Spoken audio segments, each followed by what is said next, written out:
All right, guys, what's going on? How you doing? It's your boy, the Dean. Classes in session, www.themanmindset.com. Guys, we have a very special show. Guys, we have a very great guest on for today. We did, we're kind of early today, but you know what? All great things come to those that spend a little bit of time with your boy.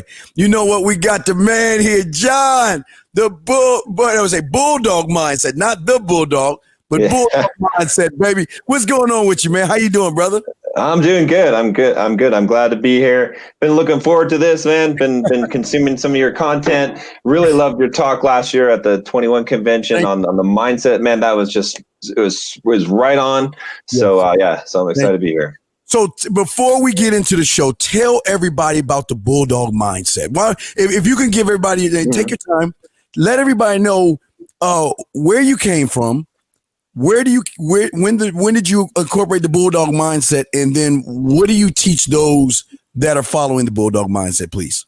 Okay, so I'll start off with what the Bulldog Mindset is, which it's the best way to think of it is the opposite of the victim mindset, right? My enemy is the victim mindset. So there's a lot of people that have the victim mindset, right? And I've thrown some arrows, shot some arrows in those directions. A lot of feminists have the victim mindset because they're blaming men, right?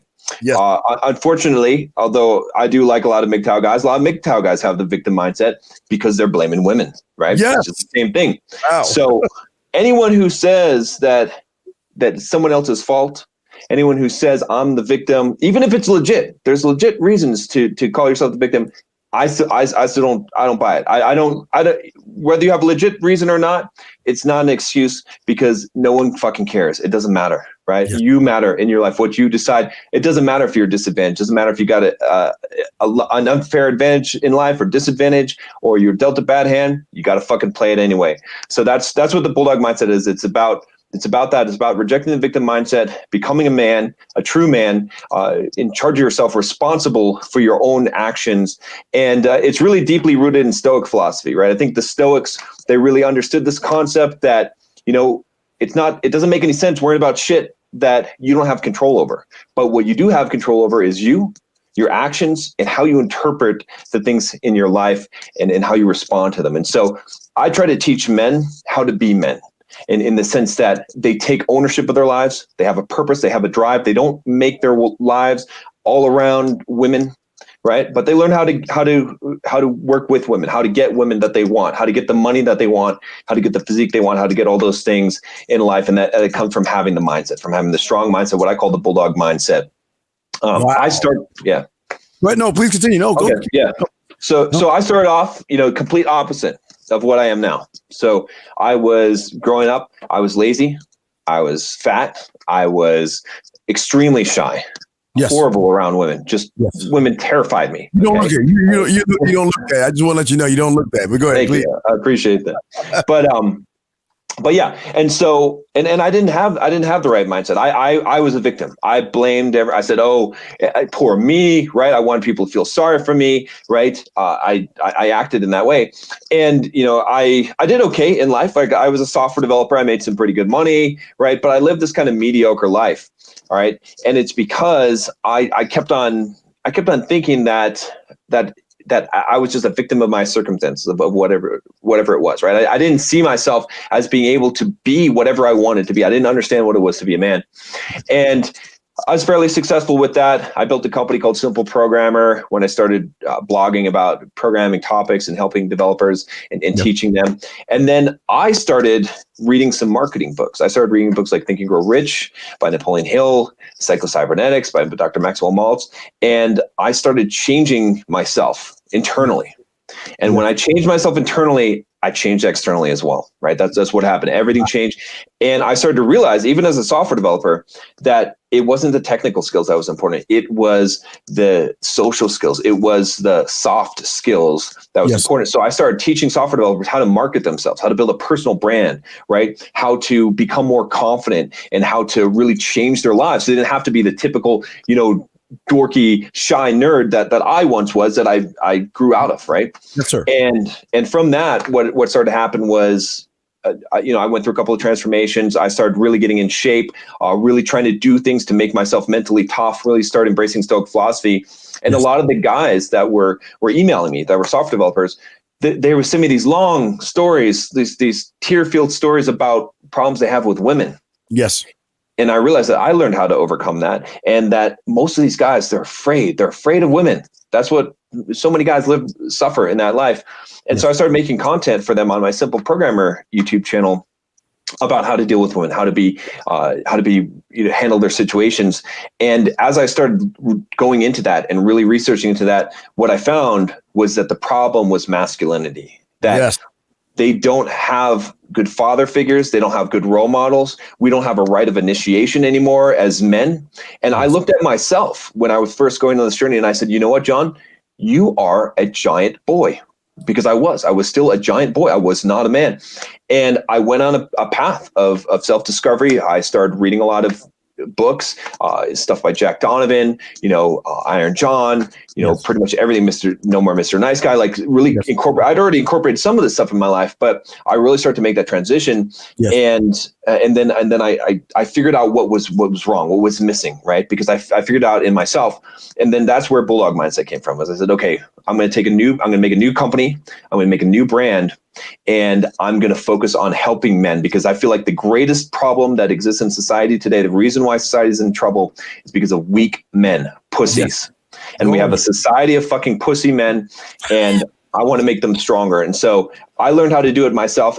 Believe me being the biggest fucking dork you ever seen in your life, scared of women, if I can do it, then there's no fucking excuse. So that's where Bulldog Mindset came from. And, I retired young, about like 7 years ago, was investing in real estate. I did a lot of different stuff, and that was great. But I work now, not because I need to make money or because I need to work, but because my purpose as a man is to help other men. And that's what I'm here for. So the Bulldog, what does the Bulldog represent to you? What made you get the Bulldog?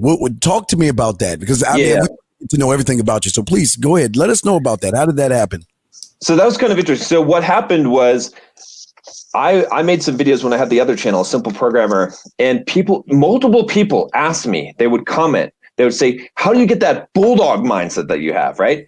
and that phrase kept on coming up. So I said, all right, that's it. That's what, like, if people are calling it that, then that's what I'm going to call it, right? So I eventually, I made the logo, the Bulldog Mindset logo. I had it designed, and what I wanted was, and the concept of the bulldog, what's really cool about it is, and I think this is why people said it, is because a bulldog bites and it doesn't let go, right? Right. And that's what you got to do in life, and that's what I do. It's like once I get something in my mind, I commit to it. I don't, and it's like, if I could give one like secret lesson in life, it's that fucking commit, burn the boats. Right. When you commit, that's when you succeed, man. It's like, it's everything. It's everything from building a business to game. I mean, shit, the guys that approach women and they're like, but if you're like, fuck, I'm going to go talk to this girl. I don't give a fuck what she says, and you commit to that thing. It's like, you're not afraid of anything, man, you have so much more success, right? Everything in life you have so much more success when you commit. So that's what I like about the Bulldog, is that, like, the idea of biting on and never letting go. And then I wanted it to, like, with the logo, I kind of wanted to have like the 3 points, right? The Bulldog, the mindset's in the middle, and then you got the fitness, and you got the financial, and then the women, the dating, the social, right? And then I wanted the Bulldog, you can kind of see it here, but he's got a tie, right? Because the idea is like, yeah, we're aggressive, we're masculine, but we're not thugs, right? We're sophisticated as well, right? We're businessmen as well, and so it kind of combines all those elements. So I really like this concept of combining the aggression with the rationality, right? Because you could be just completely aggressive, and that's one thing, but to be really a successful man, you have to be non-reactive. You have to be able to respond and be able to have the channeled aggression. The channeled aggression is the thing that's powerful, and that's kind of what the Bulldog represents. I think that's very wonderful, especially when you were discussing burning the boats. And I think a lot of people don't understand that when you burn the boats, I mean, a lot of people keep the boats at bay, so to speak, because it allows them to run back to their comfort zone. And I think a lot of guys are listening when he's saying is what John is saying here is when you burn the boats, that means you can't go back. You got to keep going forward, eyes forward, even in defeat, eyes forward. So we have a great guest here, the Bulldog Mindset, guys. Y'all want to call in and ask him any questions, 515-605-9373. I love the guy already. He said, fuck, pussy, bitches, hoes, and all that. I love it. I love it, man. I love it, man. No, but you're speaking from the heart. That's the thing that a lot of people don't understand, that you're coming from the heart. You know what I mean? The passion. And that's why, guys, I saw this man on a few YouTubes, man. And I've just like you've been watching me, I've been watching you. And again, it's like when you tell me what you used to be, it's like a mind fuck. You know what I mean? Because if you guys saw what he used to look like, and no offense, I'm just saying, but you see now, you'll be like, who the fuck is this guy? What happened? No, that's respect to you because I appreciate that. Because of your passion, drive, discipline, and number one, your belief in yourself. You believed in you enough to push on, and that's admirable, and that's why we have him here, because today we're going to be talking about the prison of the mind. We're going to be discussing something that a lot of guys don't understand when it comes to their thought process. Because, see, I love about you, Bulldog, we both mindset guys. So that's what's so great about it, man. Yeah. That's what's so awesome about it. But, see, for a lot of guys, when you stand in front of a mirror, you guys don't understand what you reflect and how your mind works and all that other stuff. And I want to talk to you about that, John, because I want to get your first thought. When it comes to the prison of these young men, because I really feel like they're prisoners and they don't even realize that they have the power to not only forge a key, but they also have the power to really unlock themselves. But I don't think they believe in themselves enough to even believe that they have a key, sir. What's your take on that, brother? Yeah. So, actually, real quick, if you want, I've got the Dropbox. I can show you the before photo. I think that might be. Wait. Let's pause, guys. I want you to look at this shit. Look at this shit, y'all. This is like, hold on. Let me blow you up so you can show everybody. This is night and day. This is passion and drive. Let me blow you up. There you go. You have go ahead, and show them. Oh, you want to drop it to me? Oh, wait, here you go. I did. Yeah. Can you see it? Here you go. Yes. So that was me. That was me right there. Right. That was him. I think I got another one here. Yeah, there we go. Wait, look at that was him. There we go. Right. Look. Anything is possible. Anything is possible. And there's no knock on you, John. This is real ass. Yeah. This is what motivates. This is what it's about right here, John. And that's what I'm saying. This is what it's about. When you believe in yourself and say, I can make the change, fuck the world, fuck what people think. I'm going to work on me. I care about me. I am the common denominator, and I'm going to do what I can to be the best fucking man I can be. This is what you get right here. Right? If I'm going the wrong way, you get this man right here. So talking about the prison of the mind, let's talk about that. Because like you said, you mentioned the Metals. The Metals hurt me and kill me so bad because they're prisoners of their mind. You know what I mean? That they're the prisoners of their mind. You got what they call incels, I guess. They're prisoners of their mind. You got people complaining about women. They're prisoners of their mind. And there's men out there that feel like, John, that I just don't have a chance, not just with women, but I just don't have a chance with men. So what is your take on that, my brother? What is your take? Yeah. So, the biggest thing is it's like, here's what it comes down to for me, right? Because I deal with a lot of the, like you said, incel, black pill guys, MGTOW guys. Yeah. And the problem is this, it's like, okay.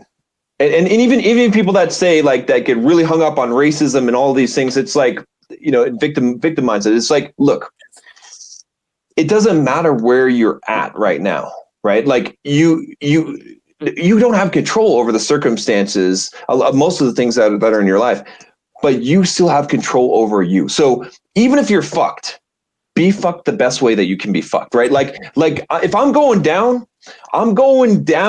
like doing everything I can. Like you have to choke the last fucking breath out of me if I'm going to go down. Like I'm not just giving up because it's hard to get women or because I'm fucking ugly. Like that's the thing is it's like, it doesn't matter. Like I'll give you an example, right? I'm doing ultra running right now. I'm running. I'm going to run a 100-mile race. Okay.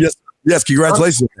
I'm 230 pounds. Okay. I'm not built to run everyone else who's run a 100-mile race, they're fucking 130, 140 pounds. All right. Yeah.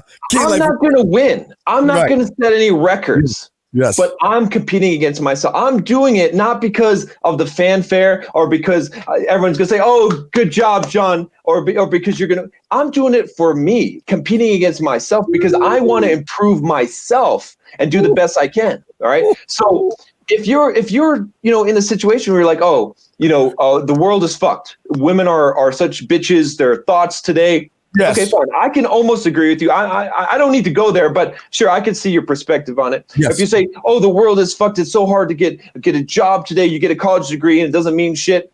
Okay, I'll give you that. That's fine. Or whatever it is. Oh, I'm short. Or whatever. I'm ugly. I'm not a Chad. I don't have perfect jawline. Okay, fine. I'll give you all of that. You have shitty genetics. But it doesn't fucking matter because no one cares and no one's going to fucking help you.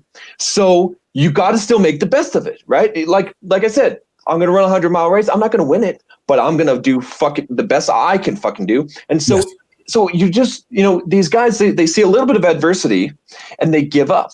And you know what? And here's the thing. And there is a silver lining to this, Kyle, too, because let me tell you, when I was the guy you saw in the picture and I was fat and I was shy and, I could have labeled myself. I could have said, well, I must be on the autistic spectrum. I must be, I must have Asperger's or some shit like that. Okay. I could have said, whatever kind of shit. Oh, I have such shitty genetics. Look at my skin and my hair and whatever. Right. But I didn't. Okay. Instead I said, how can I fucking improve the best that I can? Right. Yes. And make myself the best man that I can. And maybe, I didn't know I would turn out how I did. I had no idea. If back then you said, John, you're gonna be a millionaire, you're gonna have no problem with women, you're gonna have like a top 1% physique, I would have said bullshit. And you're gonna run an Ultraman, I said bullshit. Right. Well, you don't know what you're capable of. That's the thing. It's like if you give up, if you're like, oh, it's hard, women don't like me, I'm ugly, and you choose all these things and you fucking give up. You never gave yourself a shot. You never gave yourself a chance. And you get one life. No, it's not a rehearsal. No one's coming to save your ass. You don't get a do-over. You're not going to get to re-roll and get new genetics. Like, you're just going to have to play it right now. And so play it the best. Like, anytime you spend bitching, that is a waste of your fucking life. That's a waste of time. Just go do. And hey, maybe you fall short. Maybe you don't make it. Maybe you don't become the stud that you wish that you could become and the Chad or whatever. But I guarantee you, if you try, if you put your max and if you say, I'm going to do the best that I can with what I have, you're gonna, even if you don't get everything you want, what you're going to have is something that no one can ever give you, which is fucking pride. Because you will know, you won't need women. You won't need money. Because you will know what kind of a fucking beast that you are, and that will make you fulfilled in life. See, John, this is why I fucks with John. Guy, and y'all see the scroll at the bottom, Bulldog Mindset. We're going to run this motherfucker, and we got ads and all that stuff. But, John, this is why I love you, dog. I mean, I don't know you. And you know what I mean? I respect and love for you because you are saying something that a lot of people have no idea. I mean, you said the key word, competing versus yourself. Yeah. And see, that kills a lot of these guys say be on your purpose, and listen, I always say, get your body right if you want to do it. And, work on your job and your skills and all that other stuff. But they're not competing against themselves. It's like they're going away from themselves and they're not making them the purpose. It's like what I do is the purpose, but it's like everybody, it's like they're trying, it's like the internet is trying to push these young boys away from competing against themselves because it's really not about the women. It's the competition, like you said, you have for yourself. It's the drive. It's like when I'm down and there's that voice in you saying, hey, look, stay down, or let's just quit right here. That's the competition. That's when you say, fuck you. No, I'm getting the fuck up. No. But if you get up, we're going to hurt more. I want the pain. I always say that, John. Don't go downstream because you ain't going to feel shit. Go against the fucking current.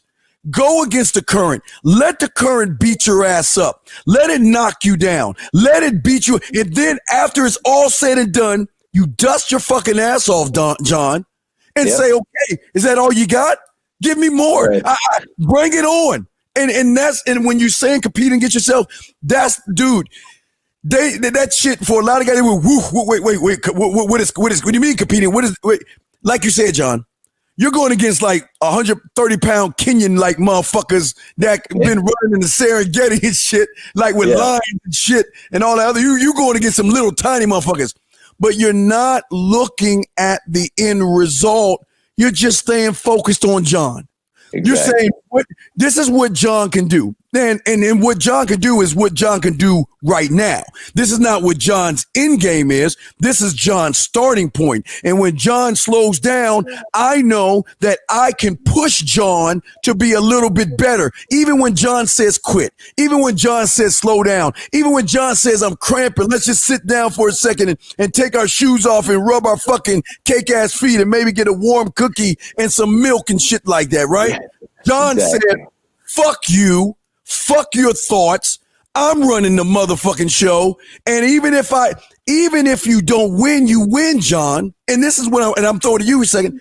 Even though you may lose, because I don't want to wish bad. Fuck, you might win this motherfucker moonwalking. Fuck, I know. But what I know this much, you win because you're going after what you want to do. You're not sitting on the sideline. What say you, John, on that, brother? Exactly. I've got a thing I say, which is either you win or you learn. There's no alternative. I'm happy to take either one. If I win, it's great. If I learn, also great, right? Because it means that I can win another time. In fact, the thing about it is like the only way that you can actually fail in life is that you fail for one of two reasons. You lacked knowledge or you lack discipline. Those are the only two reasons why you fail. And it's unavoidable.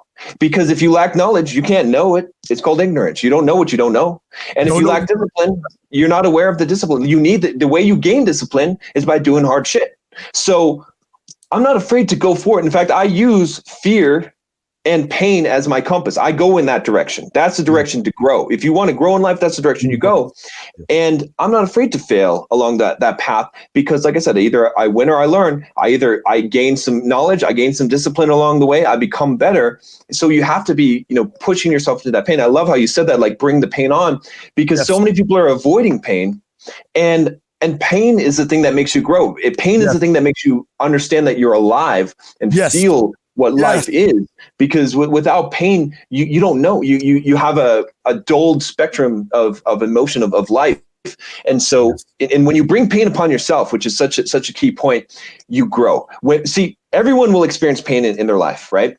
Yes. And there's like this stoic saying about a horse or a cart that's a horse cart, right? And there's a dog that's chained to the cart, right? Mm-hmm. And the dog can either be dragged or he can march along. Either way, he's going, right? That's how life is. And we're going to experience pain in life. So if you know you're going to experience pain, just fucking go and face the pain. Go bring it upon yourself, right? Because that's the pain that you grow. Like all the pain that you take on, that you have to take on, that you don't make the choice, you don't really grow from. But the pain that you purposely bring upon yourself, you grow. And that happens in every area of life. And it's so important. And that's why it's like, you just have to go out there and you have to face it. And that's, and like I said, when you face that pain, that's when you'll really grow in life, and you'll feel that you're alive. Even in, I think I was just doing a video on Instagram where I was talking about how a lot of guys, alpha male guys, they're afraid to fall in love, or they're afraid to to really connect deeply with a woman. And I think that's some bullshit as well, because what they need to learn is non-attachment. What they need to learn is to even if it's just a night, just to go out, fully give yourself to another person. Okay. But then at the end of the day, the next day, be willing to just detach, not have the attachment, because that's how you experience life. And you'll experience a little bit of pain with that. It's true. But you'll also experience the depth of life. And, you can guard yourself. And I think a lot of, again, when I come down to the victim mindset, a lot of MGTOW guys, they're afraid of the pain. They're afraid of the pain that women will cause them. You can't be afraid of that pain, because without that pain, you don't have the opposite of it, which is the love or the depth of connection that we all need. We need as human beings. It's essential as human beings. But the problem is not, it's not the blue pilled mentality of having feelings. The problem is that that men don't know how to master their feelings, how to master their emotions, and they don't know detachment. Detachment is to say that everything in this life, it is not mine. It is borrowed.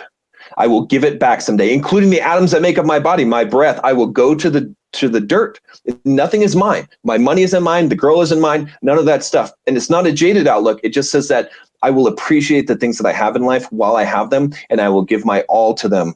And when they disappear, I'm not upset, because I knew that they were going to disappear. Some things will be in your life for a day, some for a week, some for a year, some until the end of your life, but you don't know when something is going to be taken. And if you consider it yours, you'll be upset. If you consider it borrowed, if you consider it a gift, right? Everything is gravy. If you consider it that way, then when it leaves, you're willing to let it go. Motherfucking, hey guys, we here with the bull. Hey, this motherfucker here is the man. Guys, this is why I always tell you, I only fuck with real motherfuckers. And let me tell you something about John, because I gotta give John the stamp. Let me give John the stamp, because we knew I'm doing something new with the real motherfuckers. And let me give John the stamp right here. John gets the stamp right there. He gets the stamp. He is authentic, and what you'll learn, if you notice, is what I love about men like John. John is authentic, man. John is not mimicking or parroting other people, because John is the real deal. And that's what we need more of. We need more men like John. And John, like you're saying, what you're saying, it resonates, because it feels like, God damn, man, I feel like we like fucking two twins and shit. Maybe I'm gonna need to ask my mom what the fuck she did. But no, we like this. But I'm just saying, I always talk about win, learn, or draw. There is no loss. I don't lose because I am the one. I don't lose. I don't care if the motherfucker says no to me. I'm good about that. I'm fine with that.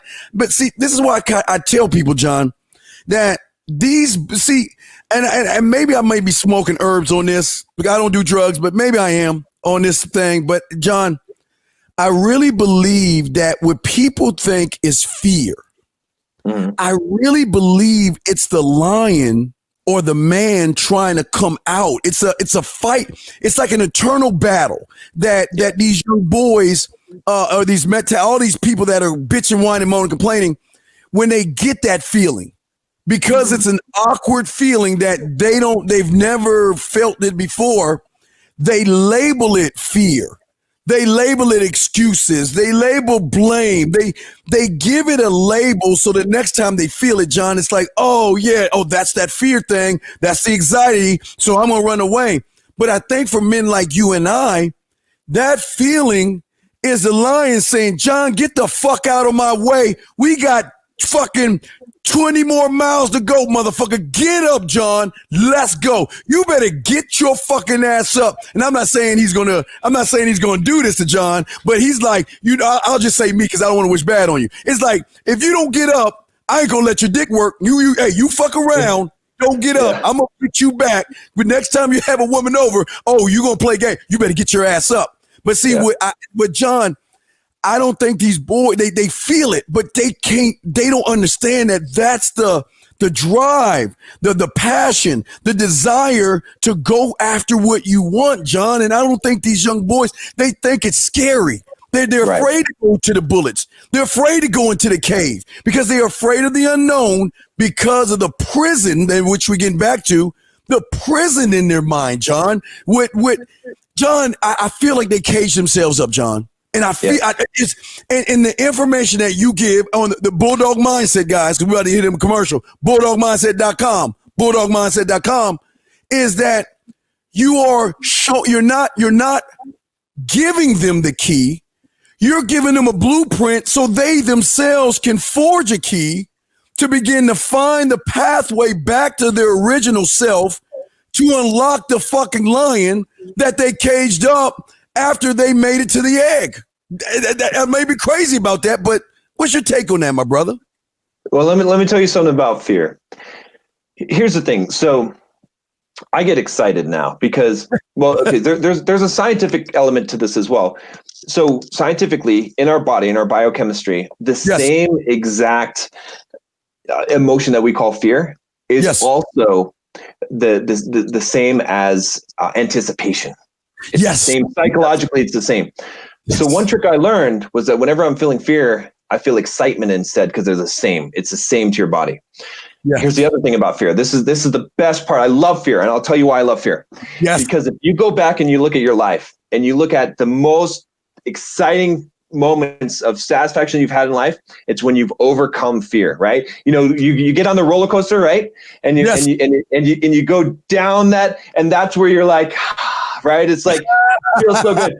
Or yes. Man, you see that girl, and it's a group of 5 girls, and they're smoking hot, and your heart is pounding. You're like, oh shit, I can't. No, don't do it. And they're like, no, fuck, I'm gonna do it. Right? And you go in there and you say, what's up? And it doesn't matter what they say, because you're the fucking guy. Like, all these guys are standing there. Oh shit. Oh my God. You know, they're watching you. They're like, they don't have the balls to do it, but you did it.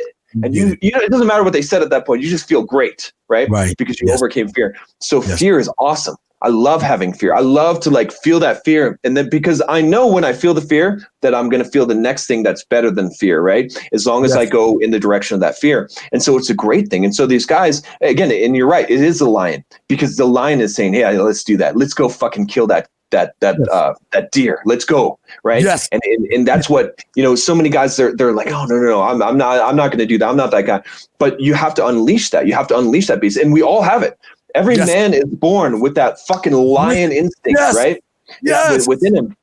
And that's the thing also, you know, that women want to see, right? I went to a Tony Robbins event. This changed my mind. This changed my life. At the end of this event, he had this one day where it was like masculinity and femininity. Yes. And he had this period of time where he's like, okay, all the guys in the room, like Braveheart, I want you to roar, you know, and just Yes. And he went around the room and he's like, what? And he talked to the women. And he's like, what did you feel about that? And the very first girl he talked to, she's like, I got wet. Right. And it's like, and they're all like, because that is the masculine element. Like, women want to see that lion. They want to see that ferociousness. And men, and so many men today, like I said, they're pussies. They're hiding that. They're letting the fear master them, and they're not letting that out. They're not letting that. That you could call it the dark side. It's the lion within you, and fear. You're right. It's the blocker of it, but it's also the indicator of something great. Right. Every time you move into fear and you overcome fear, you experience. You get that reward. Like you're designed to give yourself that reward. That's super. You can't get higher than any. I've never been higher than any period of time in life when I've overcome a great fear. That's the highest that you'll ever get. Once you start doing that, you'll become addicted, right? Yes. The other thing about fear is that fear is an emotion, and it's out of your control. You cannot block out fear. Fear is instinctual. It happens in the medulla oblongata, right? The back. Right. The lizard part of your brain, and you cannot control it. Yes. So stop trying to control fear. But what you can control is courage. You can always choose to have courage, and courage is like a muscle, and it can be strengthened. And so stop trying to, you know, I tried for a long time to block out fear, to say, oh, I'm not afraid, to distract myself. Instead, now I feel the fear 100%. There's a book called Feel the Fear, Do It Anyway. Good book. But I feel the fear. I take it onto myself, and then I choose to have courage. And anyone listening can choose to have courage. You can't choose whether or not you're going to have fear, but you can always choose to have courage. And that's an essential element. And the more that you make that choice, then fear doesn't matter. Then you become stronger. You're feeding the lion, right? Yes. The lion is the courage. That's why we symbolize the lion with courage, is because the lion is the courage. And that's the thing that you can work on. So fuck fear. It doesn't matter. Everyone's afraid. I'm afraid. We're all afraid. But courage, that's what makes you a man.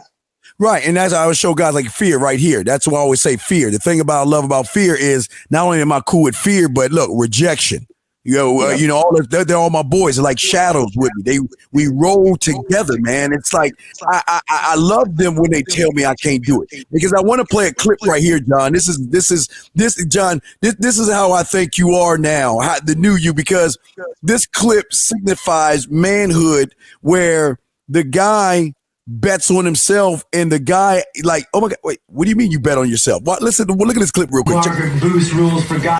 Let me take this down. Let me take the question down so you can see the words real quick, and then we're gonna answer this question in 1 second. Okay. 79. We're gonna answer that in 1 second, but let me let him see this clip real quick, and then we will get to your question. Let me see. Here we go. Look at here we go. Check. God damn it, let me take this banner out. We got all these things up. Let me get, there you go. Now, let me get rid of that. Now we're good. Now I'm sorry. Here we go. Margaret Boost rules for godly living. Between you and me, I bet myself $50 a banger by the end of the summer. You bet yourself. See that right there? I like it. Yeah, it's like, wait a second. Wait. What do you mean you bet yourself?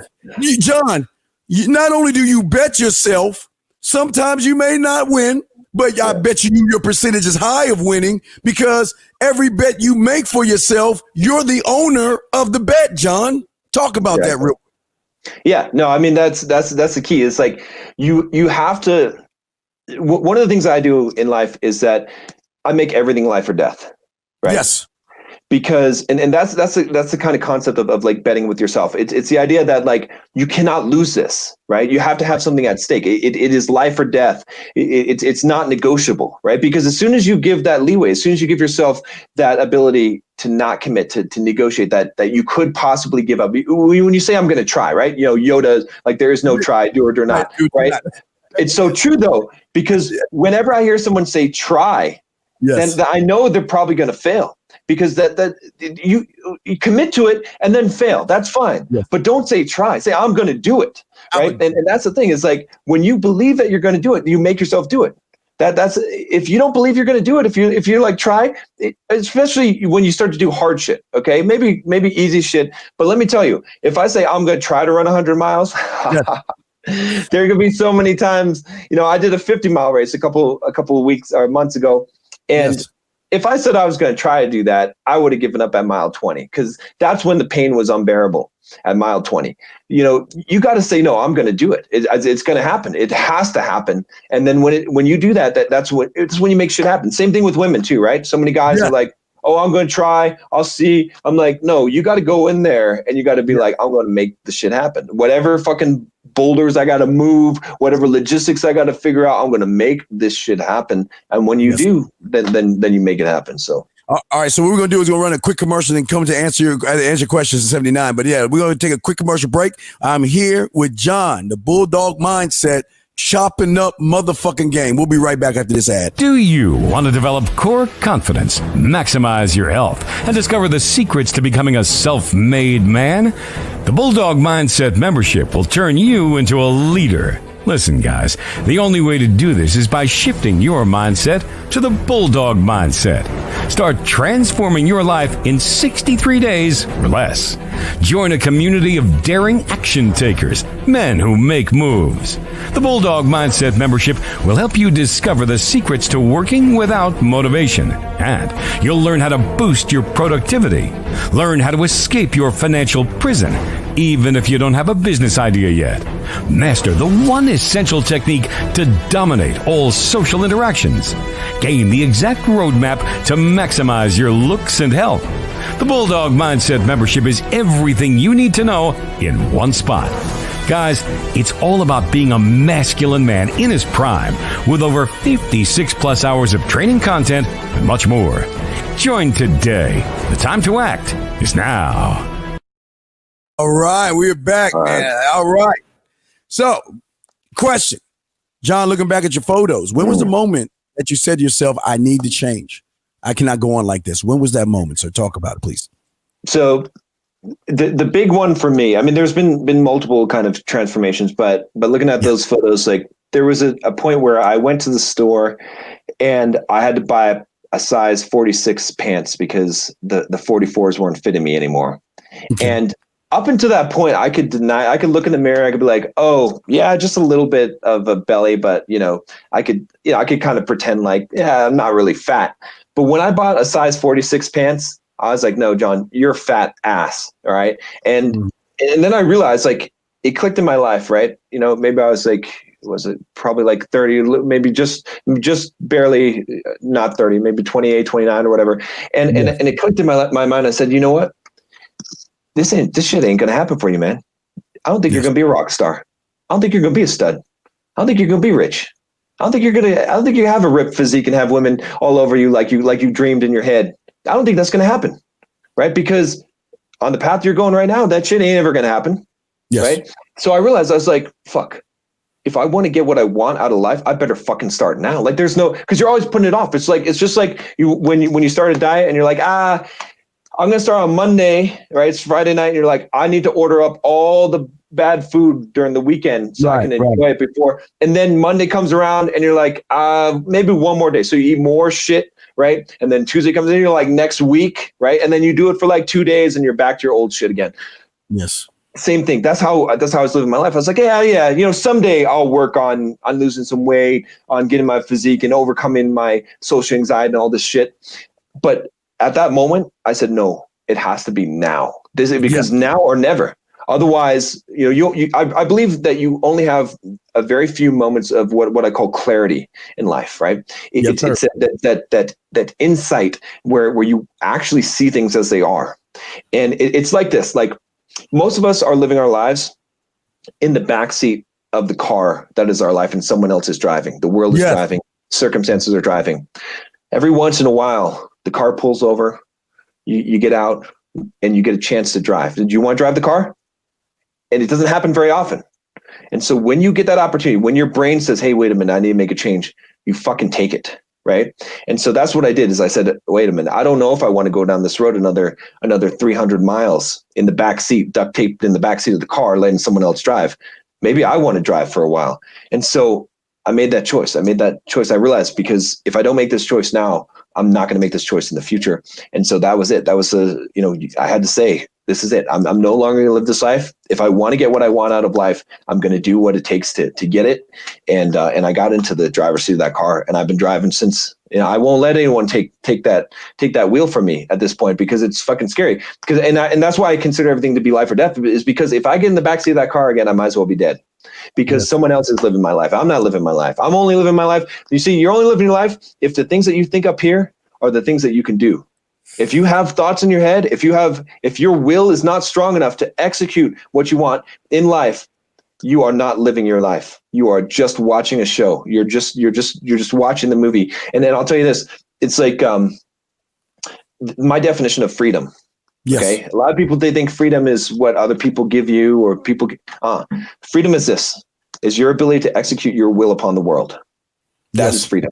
The more that you have the ability to execute what you think up in here, what you want on the world, the more free you are. And freedom is my number one value in life. And the only way to become free is to have discipline. If you don't have discipline, like Jocko Willink says, right? He says discipline equals freedom. It's 100% true. Because if you don't have discipline, because the biggest thing that's stopping you from having freedom is yourself. You cannot execute. You want to do these things, but you can't do it. It's not other people. It's not someone oppressing you. It's not women. It's not circumstances. It's you. If you can do what you think in your head, you will be free and you'll be successful in life. But 95% of people, they can't. They have a thought in their head. They cannot fucking execute on it. Yes. John, that's the thing. That's where my battle is with these guys, because you said key words. I, me. You didn't say I in a group of other people, me and some other people. The pathway you decided was the journey that you took by yourself.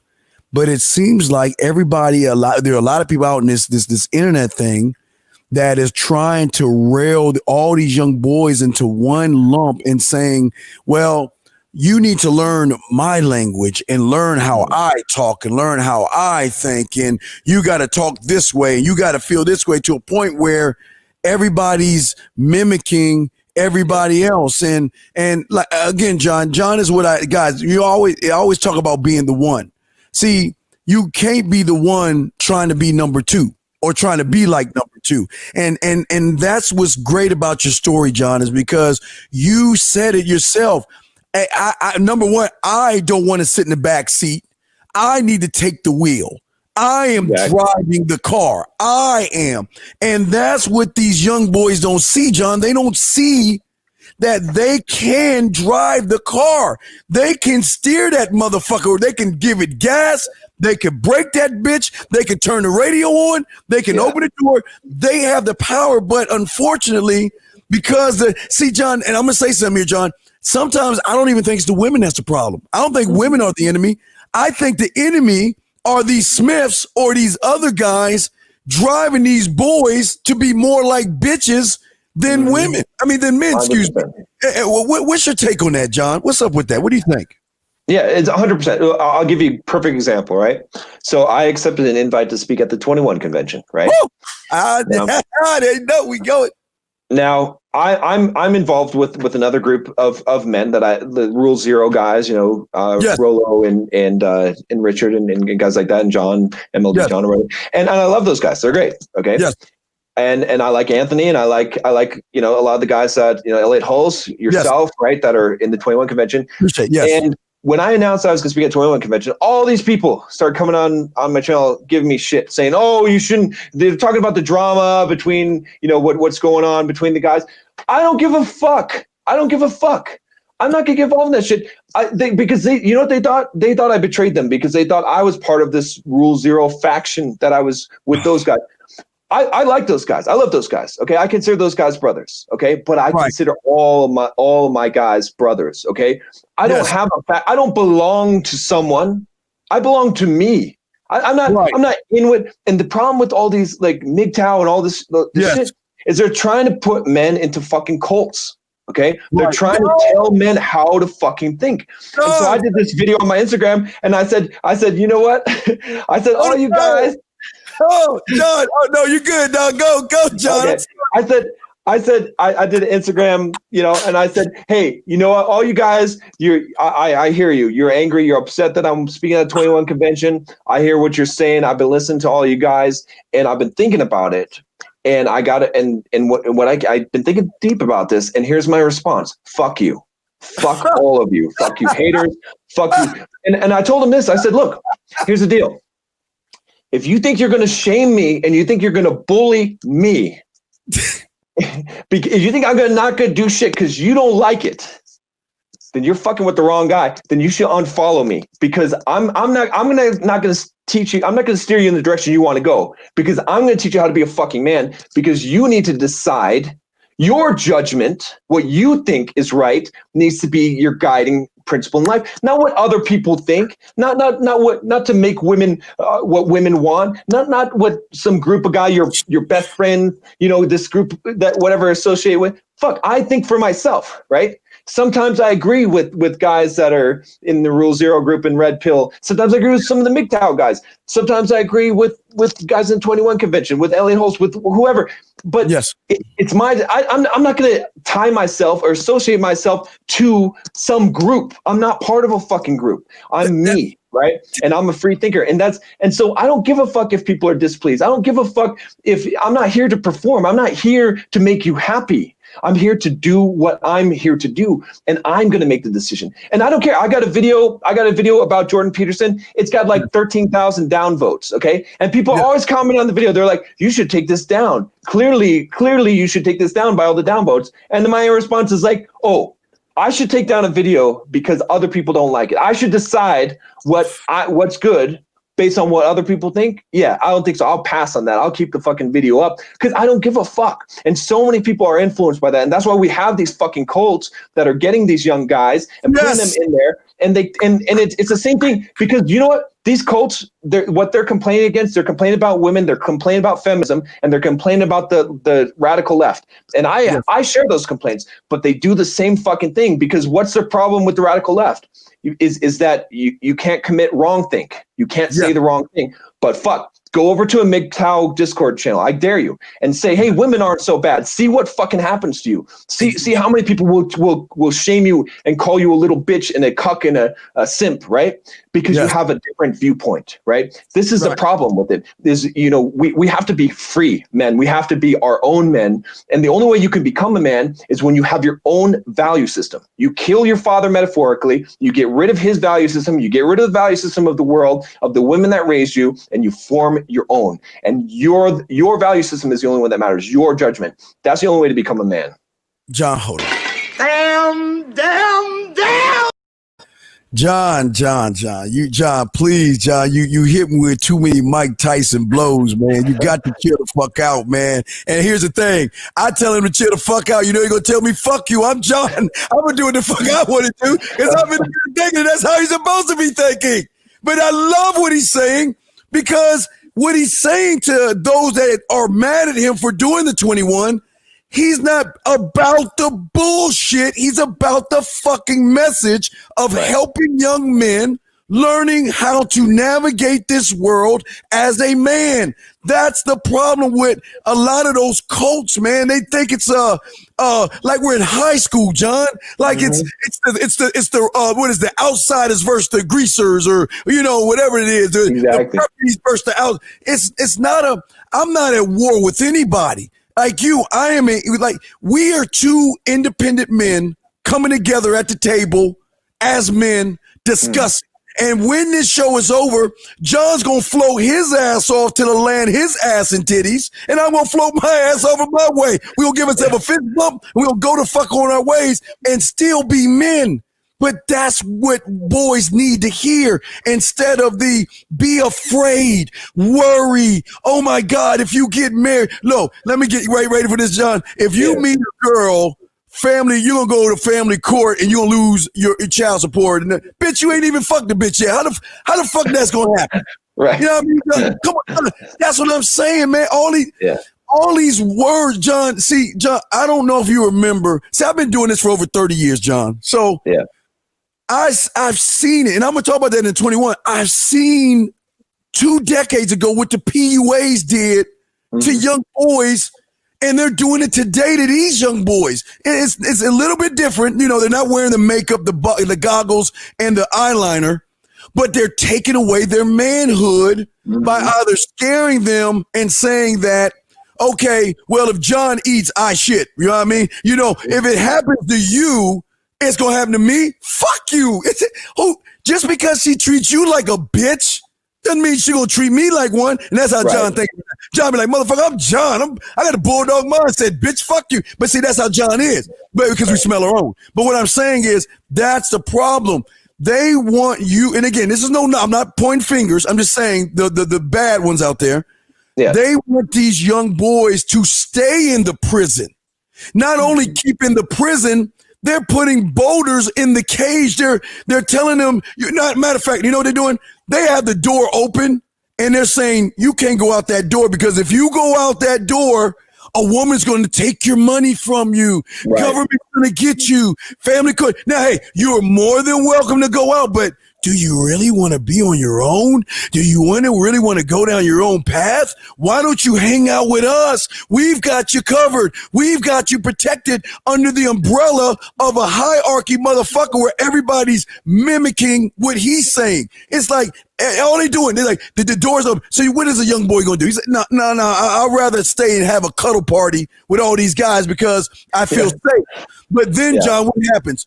When he gets out, when he turns off YouTube and he goes out to the real world, he doesn't know how to navigate himself, but it's a setup, John, because then he's mad, upset, and frustrated. And then I told you so, see? I told you those women would do that to you. Just stay with us. It's like Jim Jones back in the 70s. Drink the Kool-Aid. Follow me. I got you covered. And John, and this, I don't even know. God, let me tell you something. I don't know this motherfucker, but I know this motherfucker. I'm telling you right now. I don't know this motherfucker, but I know this motherfucker because men know fucking men.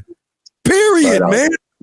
John, you a bad motherfucker. I don't mean to call you motherfucker, but I'm going to call you motherfucker because you a bad motherfucker. What say you, John? God damn, I'm excited. Well, I'll tell you something. This is, I think you brought up a really good point that I think a lot of men don't understand, which is that women are reactive. Okay? Yes. That's how their femininity is reactive. Men are the action takers. And so what happens, all right? See, a lot of MGTOW guys, the reason why, I'm not going to blame them, 100%, but a lot of guys that get butt hurt, okay, and they get divorce raped and shit, it's their own fault, okay? Because they were fucking pussies in the relationship because they didn't learn how to deal with women. And even a lot of PUA guys that learned how to get women, they don't learn how to keep them or how to handle them, okay, or how to train them, all right? And so what happens is, look, and I've seen this plenty of times, right? My man, I've seen a girl, all right, she hooks up with this guy. She's in a relationship with this guy. Yes. She treats him like shit. Yes. She walks all over him. She cheats on him. She emasculates him, makes him feel like shit until he fucking leaves, right? Or whatever, or she dumps his ass, okay? Then she gets with another guy and she treats that other guy like a fucking king. She worships the ground that he walks on. She cooks for him. She cleans for him, right? What's the difference? Was she, all the MGTOW guys, a lot of these guys that bitch and complain, they'll say, oh, she was just some thought. She's from the street. She's some bitch. Women are a reflection of the man that they're with a lot of the time. Okay. Can you say that again, please?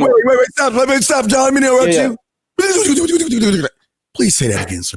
Please say that. Women are a reflection of the man that they're with. If you're not a man, a woman in the absence of masculinity, she will become masculine. Women fill the void, all right, from the beginning of time. Because guys always are like, oh, it's so bad with Instagram and Tinder today, and bitches getting validation. This has been since fucking Cleopatra did this shit to Mark Antony, okay? You read fucking history, guys, okay? Cleopatra did this shit, all right? It's always been going on because it's the fucking nature of women. Yes. So you have to be the man. And now I'm not saying that that some bitch can't fuck you over even if you're the man. That's a possibility. Okay. I'm not blaming but most of the time, most of you guys that are bitching and whining about women, it's because you're not a man. You don't know how to handle a woman in a relationship, and you walk on fucking eggshells, and you don't stand up for yourself, and you have a high tolerance. See, alpha males have a low tolerance for women.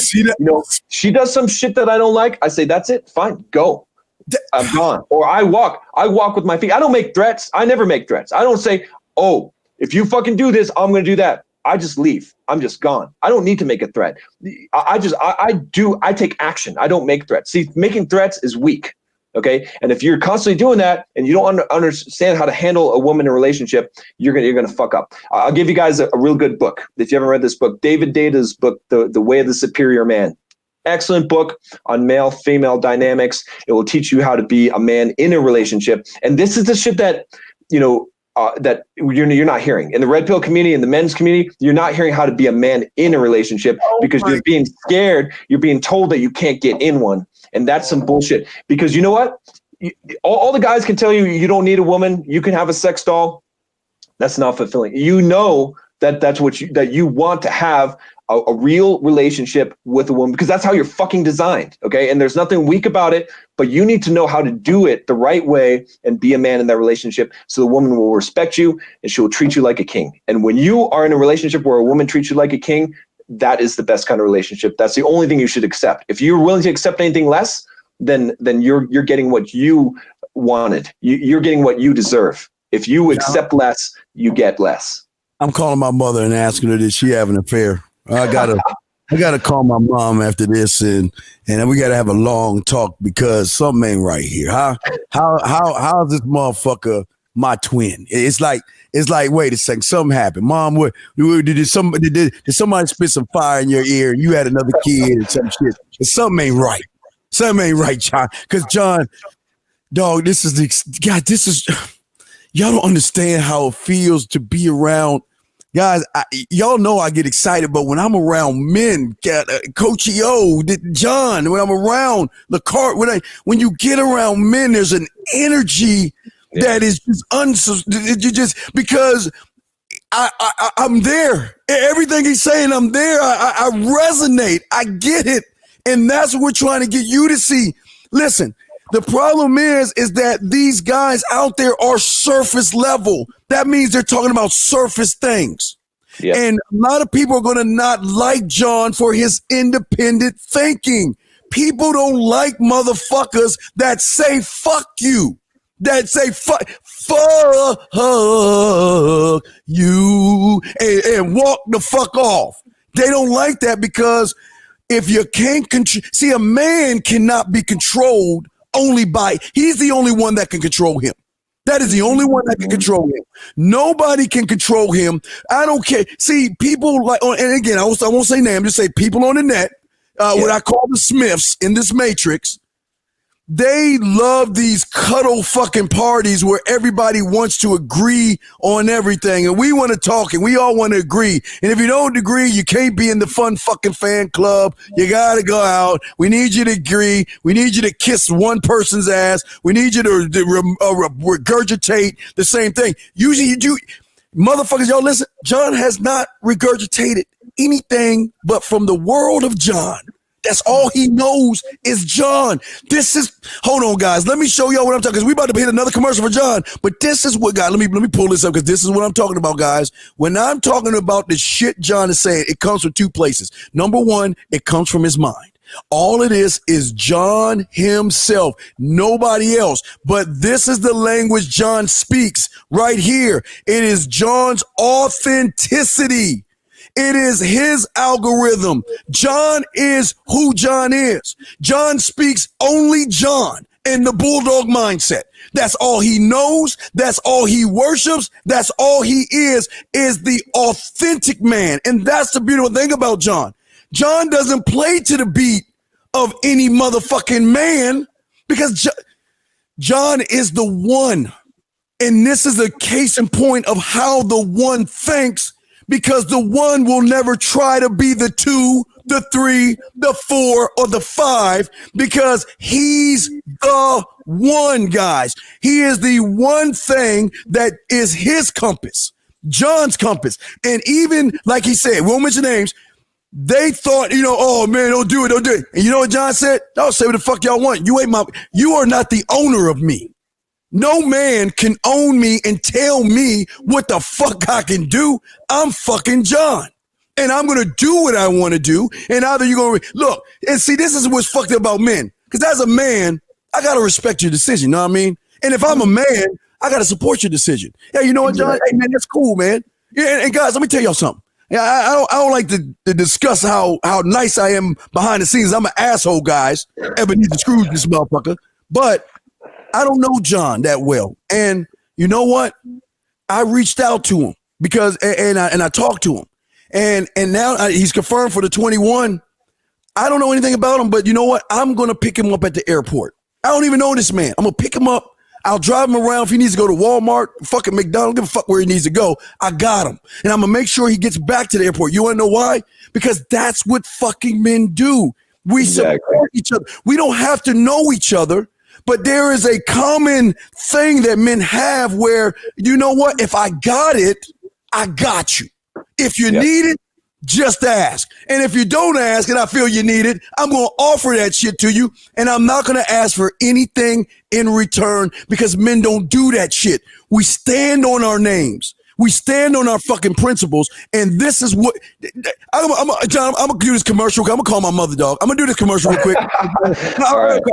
I'm not bullshitting, John. I got to have a powwow with my motherfucker. Let me play this next commercial, John. Check this out, guys. The big question is, what is your goal?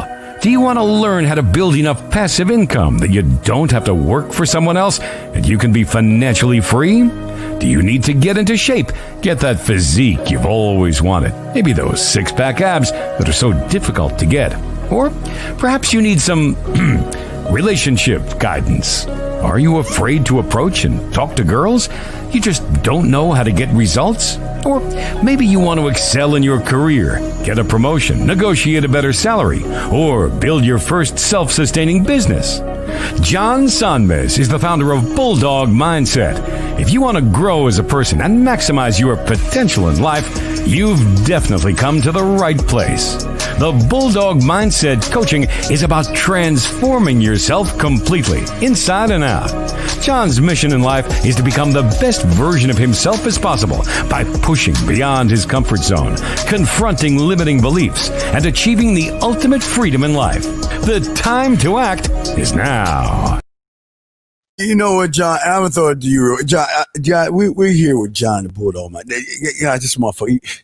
Guys, y'all know when I'm speechless and I'm quiet, y'all know I'm with a bad motherfucker. But you know what? Y'all, this is a lesson for y'all to learn, because y'all know I can run my fucking mouth for hours. But sitting there as men, not only do I give information, I soak up information. Because when you get around a man, you stand fast and you soak up that you eat the meat, spit out the bones, basically. And that's the beautiful thing when men get together, because we share and pass information to each other. We don't tear each other down. We don't tear it's a common respect that men have. And y'all are seeing it today, man. This motherfucker is colder than the other side of the fucking pillow. But think about what he was before, man. And look who the fuck. And here's the craziest thing, guys. This John is going to die tomorrow, and I don't even know who the new John going to be, because John is always growing. Right. John, I always tell you, a man must die. That's what we're talking about. In 21, John dies. This is the best John y'all gonna get for September 1st. But goddamn, wait till you meet that motherfucker on September 2nd. Whole different motherfucker with more knowledge, more power, more wisdom, more drive. And John, I just love everything you're saying, because it's some real ass shit. And you are man enough to say, look, even if it means I'm going to lose friends over here, I'm going to risk it, because that's why I take the risk. You took the risk when you decided, when you had that 46, you're like, man, fuck that.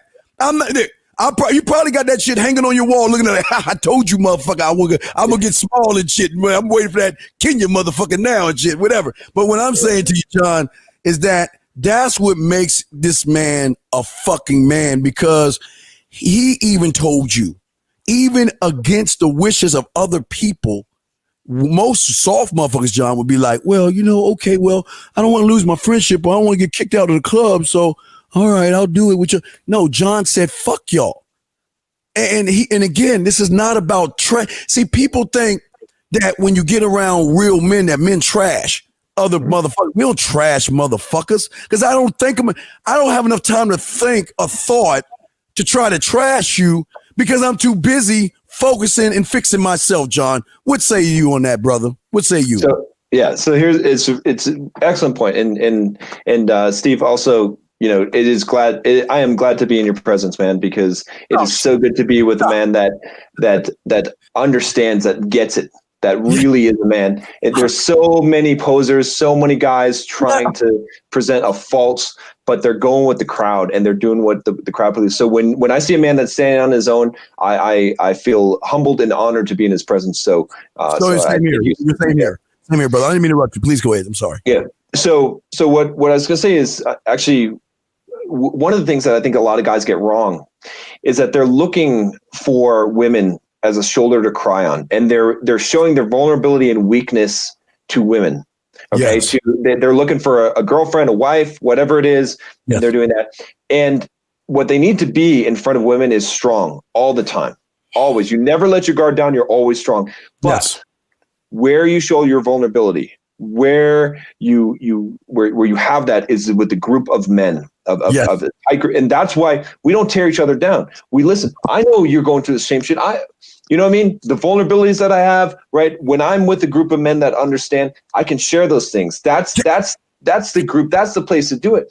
And so many men, the reason why they have these kind of fucked up relationships and women treat them poorly is because women hate weakness. They hate it. Yes. They don't want to be your shoulder crying. As a man, you are supposed to be the rock. You are supposed to be the shoulder that the woman cries on. You don't put your guard down. But you are a man. You still have those feelings. You still have struggles in life. You share those with your brothers. That's who you share them with. Those because they understand, and because that's where we do that, right? And that's where so many guys have it exactly opposite. What they do is they go to their woman and they cry on her shoulder and they tell her about all kinds of struggles and their doubts in life and their fears. Right. Okay, and they're trying to get acceptance there, and she consoles them. She gives them a little pat on the back, but her sexual energy is drying up. Because she might be your friend. You're turning her into your friend, to your buddy, and right. she doesn't have the passion for it. She doesn't want to have sex with you after that. And that's why so many guys live these marriages where they don't have any sex. It's because you did that, because you turned her into your buddy, and so they do that, and then they go to their group of friends, of their brothers, and they tear them down. They try to be better than them, right? Instead of lifting them up, and they put the fronts of fake masculinity there. Yes. Instead of where it belongs. And so when you flip that dynamic, just like you're saying, that's when your life will seriously improve, because you'll have your outlet, because we all have weakness, we all have vulnerability, but it'll be with men who understand that and don't see that as a weakness and don't despise that. Okay. And you'll be lifting them up. Okay. And you'll have that support group. Right. And then when you're with your woman, you'll be strong, and she wants you to be, because women need a leader. They need a man to show them. They need a dominant man that has the answers all the time. Even though you don't have all the answers, you have to act like you do, because that's what they're looking for. And that's what makes you valuable as a man in society and life. And that's what the world is counting on you to be strong, to bear the burden, to keep your gloves up. Right. And when you do that, that creates that polarization, right? Because you have to have that. You have to have the masculine and the feminine. Right. So that's, John, that's why I always tell guys, stay king. Look, if you want to cry, get in your fucking car, drive to the middle of the countryside, pull the fuck over and just bawl your eyes out. No one needs to know. No one needs to know you crying or feeling some kind of way, because you're going to feel some kind of way sometime, and the pressure's going to beat you down. Matter of fact, I want to say this first, but when you get done crying, you wipe your fucking tears, put your shoulders back up, and be king. Let them see you in your strongest point, because, gentlemen, what you see with John, because I want to ask you about this, John, because I don't think a lot of guys understand this. Along the way, you're going to lose a lot of people in your life being this way. I just want to tell you about this lifestyle. I always tell y'all motherfuckers that, hey, look, being a man is not what y'all think it is, because you're going to lose friendships. You're going to lose them through jealousy, through a loss of control. You're going to lose a lot of people, because people are no longer going to have that hold on you to make you do what they want you to do or bend to their will. And they're not going to like that. And also, not to say it's going to happen to you, John. I'm sure, I just mean this shit, where you're going to lose friendships because your friends' women are going to start noticing manly shit in your motherfucking ass, and they're going to be hitting on you on the side. They're going to be wanting to touch you, and you be like, no, I got to let you go because I want to try to save my friendship, but I'm going to let him go because I know he going to blame me for what she's doing. And these are see, y'all don't understand as a man, John, this is the question I want to ask you. As a man, people don't understand the decisions of the one. They don't understand the decision of impact. You are king of all that is around you, and you got to make sometimes the tough decisions. And sometimes you might love, dude, I might love out of 10 things, I might love 9 things out of her. Her ass, her titty, she's doing all this thing, but because she's disrespectful, man. Because she raises her voice, and I love it, John. I love all these things about her, John. But man, I know me.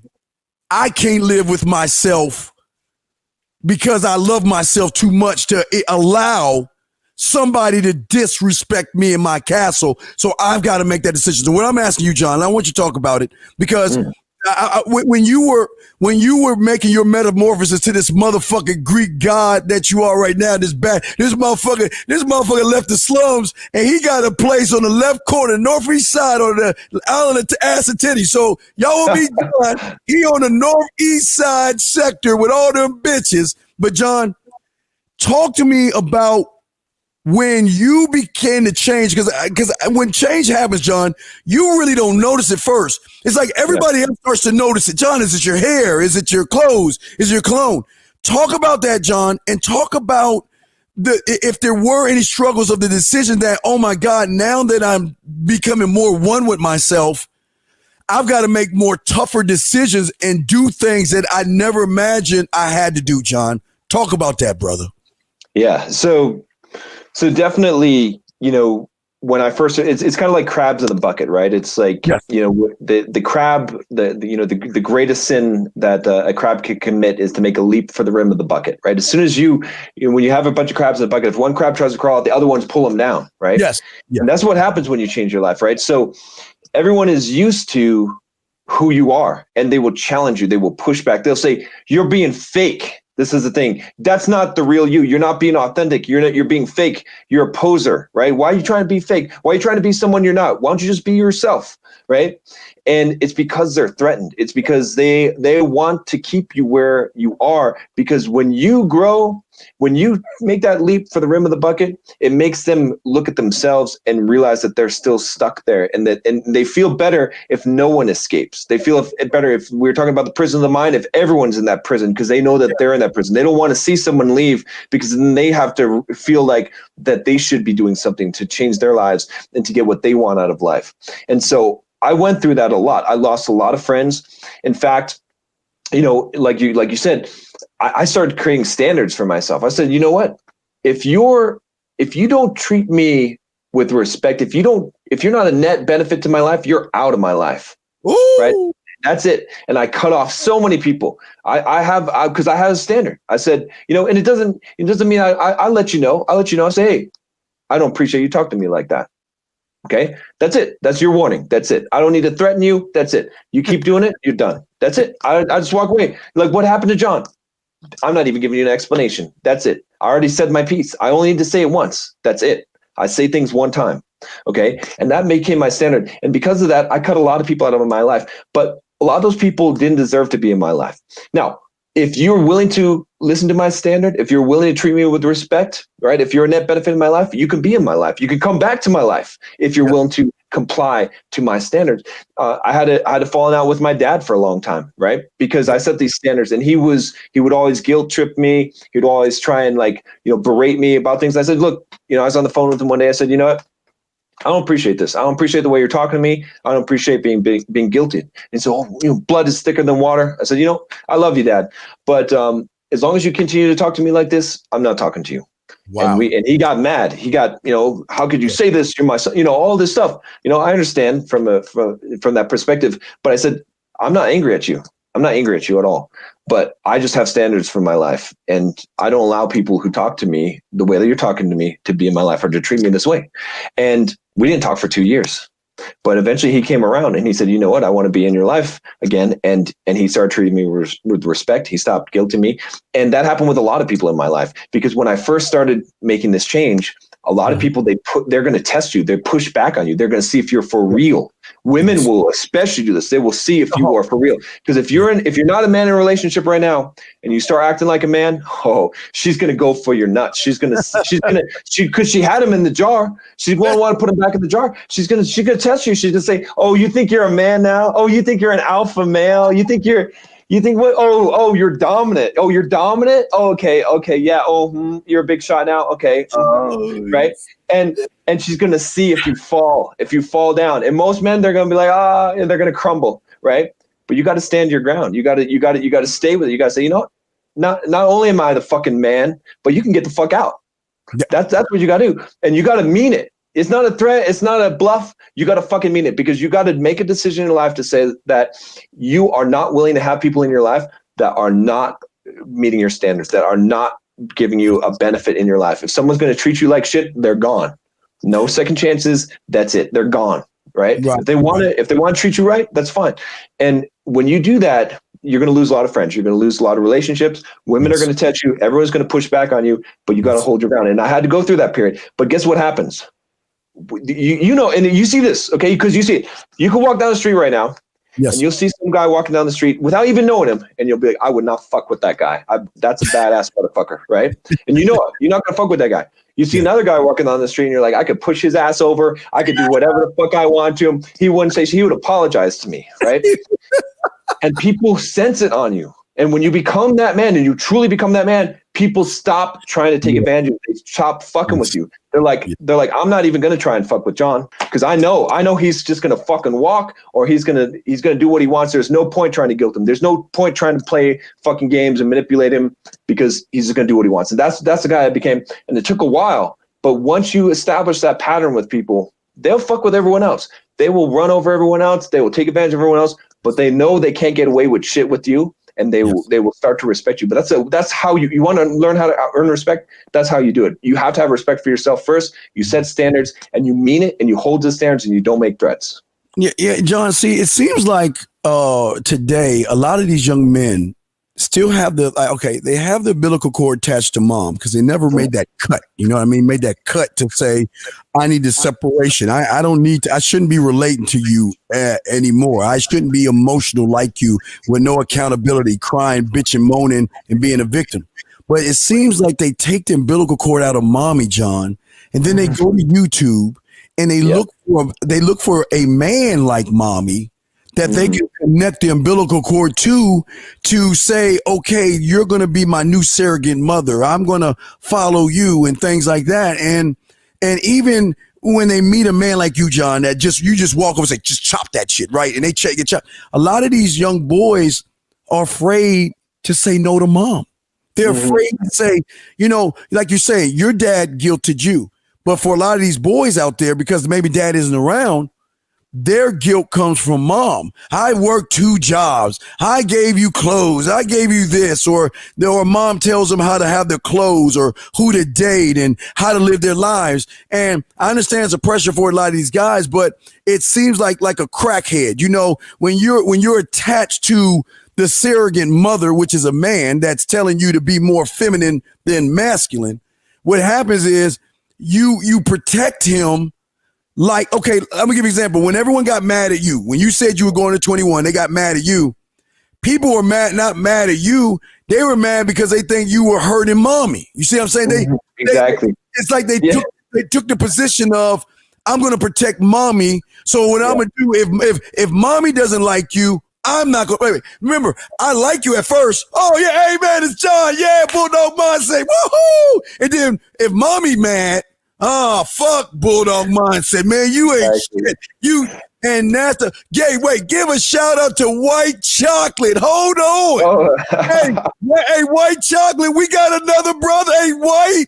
Hey, I thought it was you, me, Tony, your brother, but we got to have a talk at 21 because this motherfucker came. He part of us, Bruno.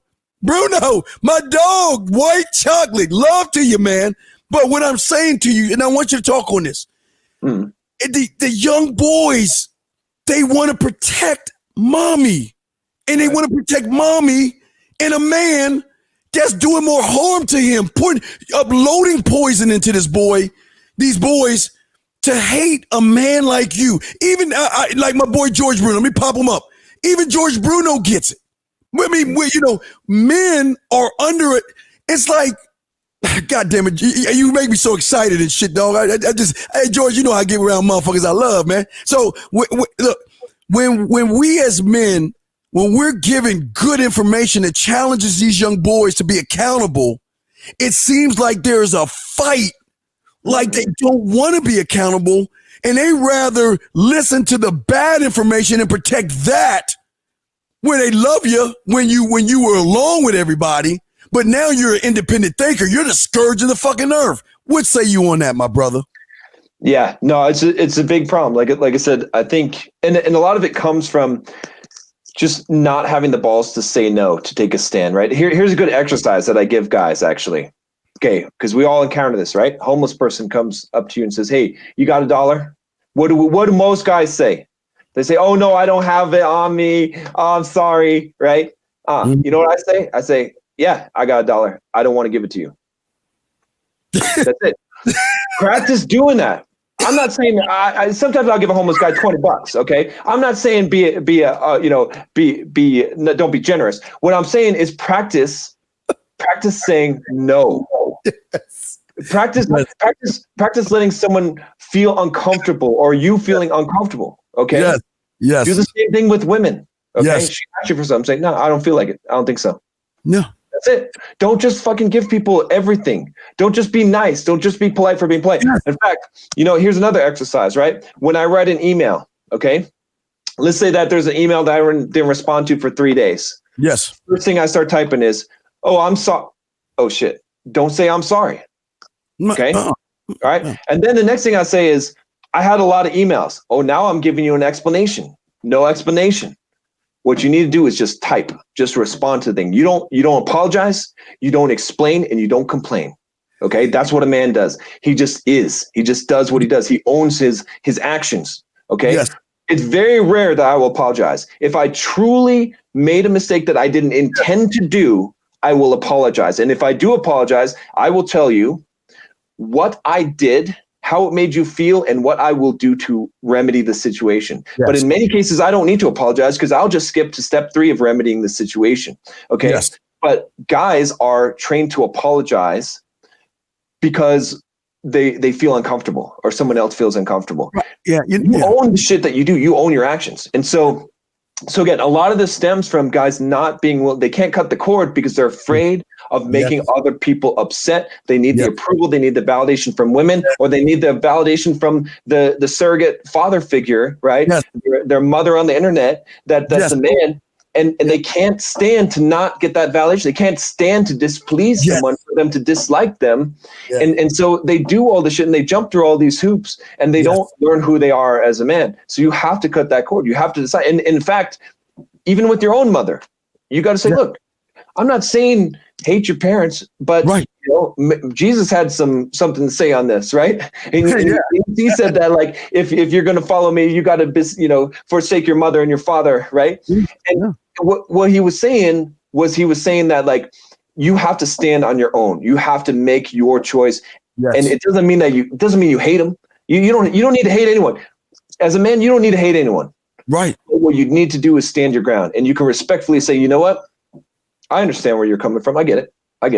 But I'm not doing that today. I'm going to stand on my own.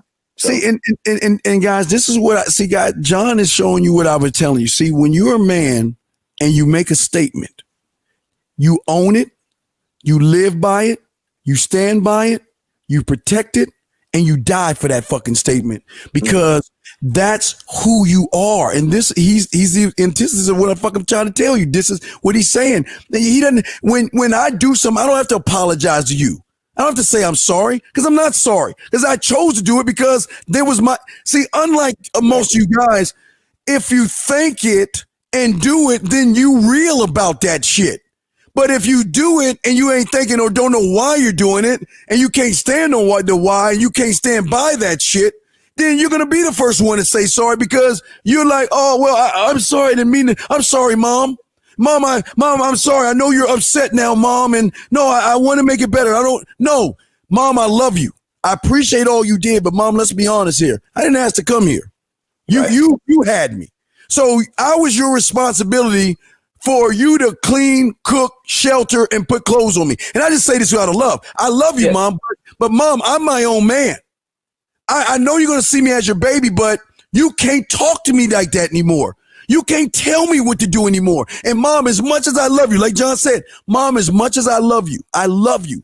But if you continue the same poisonous behavior, and if you can say that to your mother, guys, what the fuck you got a problem with a woman with some gator ass tears? What you man, fuck you, my motherfucking dog. Oh my God, another brother. Dude, how many motherfucking family members of my mother been fucking? Because I don't know. Coach EO is in the house as well. My brother, man, all my dogs are rolling in this bitch, man. I got to talk to my mother, John. I think my mother did a lot of fucking I got brothers popping up all over the place that I didn't even know I had. But I'm just saying, John, that's what manhood is about, to be able to stand on it. We didn't say it's going to feel good, John. No. We didn't say it's going to feel good, because I'm telling you, the decisions you make, sometimes you're going to be like, fuck, but it's got to be done. God damn it, but it's got to be done. It's got to be done.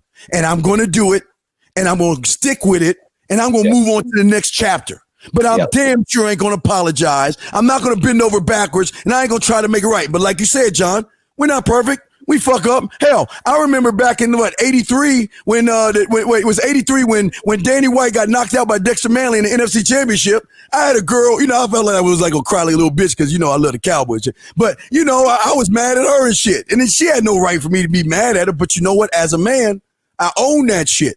Dude, you gotta own it. When you like John said, when you know you fuck up, that's what makes you a man, when you own that shit. But it's not just saying I'm sorry. It's coming the next step. See, let me explain what John did real quick.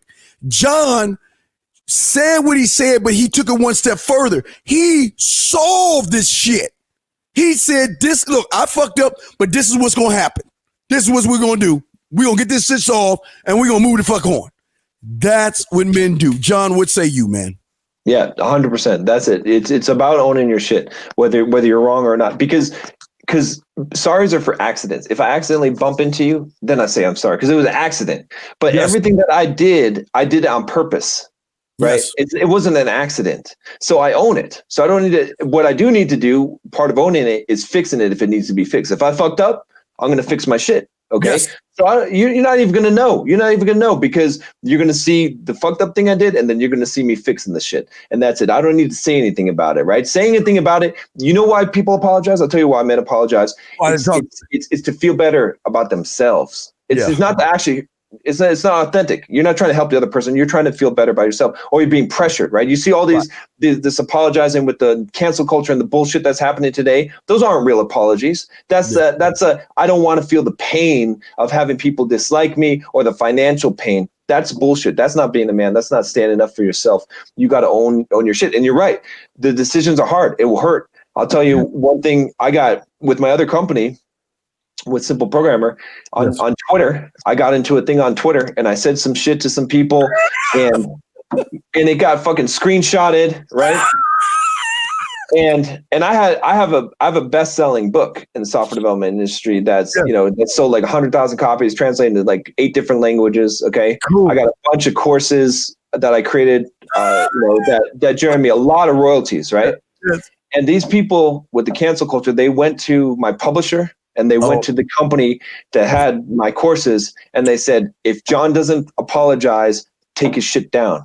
And both of those companies, I got on the phone, they said, hey, are you going to like retract your statements, delete your tweets and apologize? And I said, fuck no. I said it and I fucking mean it. Right. And the book publisher, they pulled my book. They pulled the publishing. They said, we're unpublishing your book. I don't know if anyone's ever done that in the software development industry, but they unpublished my fucking book. And then the Pluralsight company, okay, they pulled all my fucking courses. They asked me the same thing. Are you going to apologize? You're going to make, I was like, no, fuck, I still fucking mean it.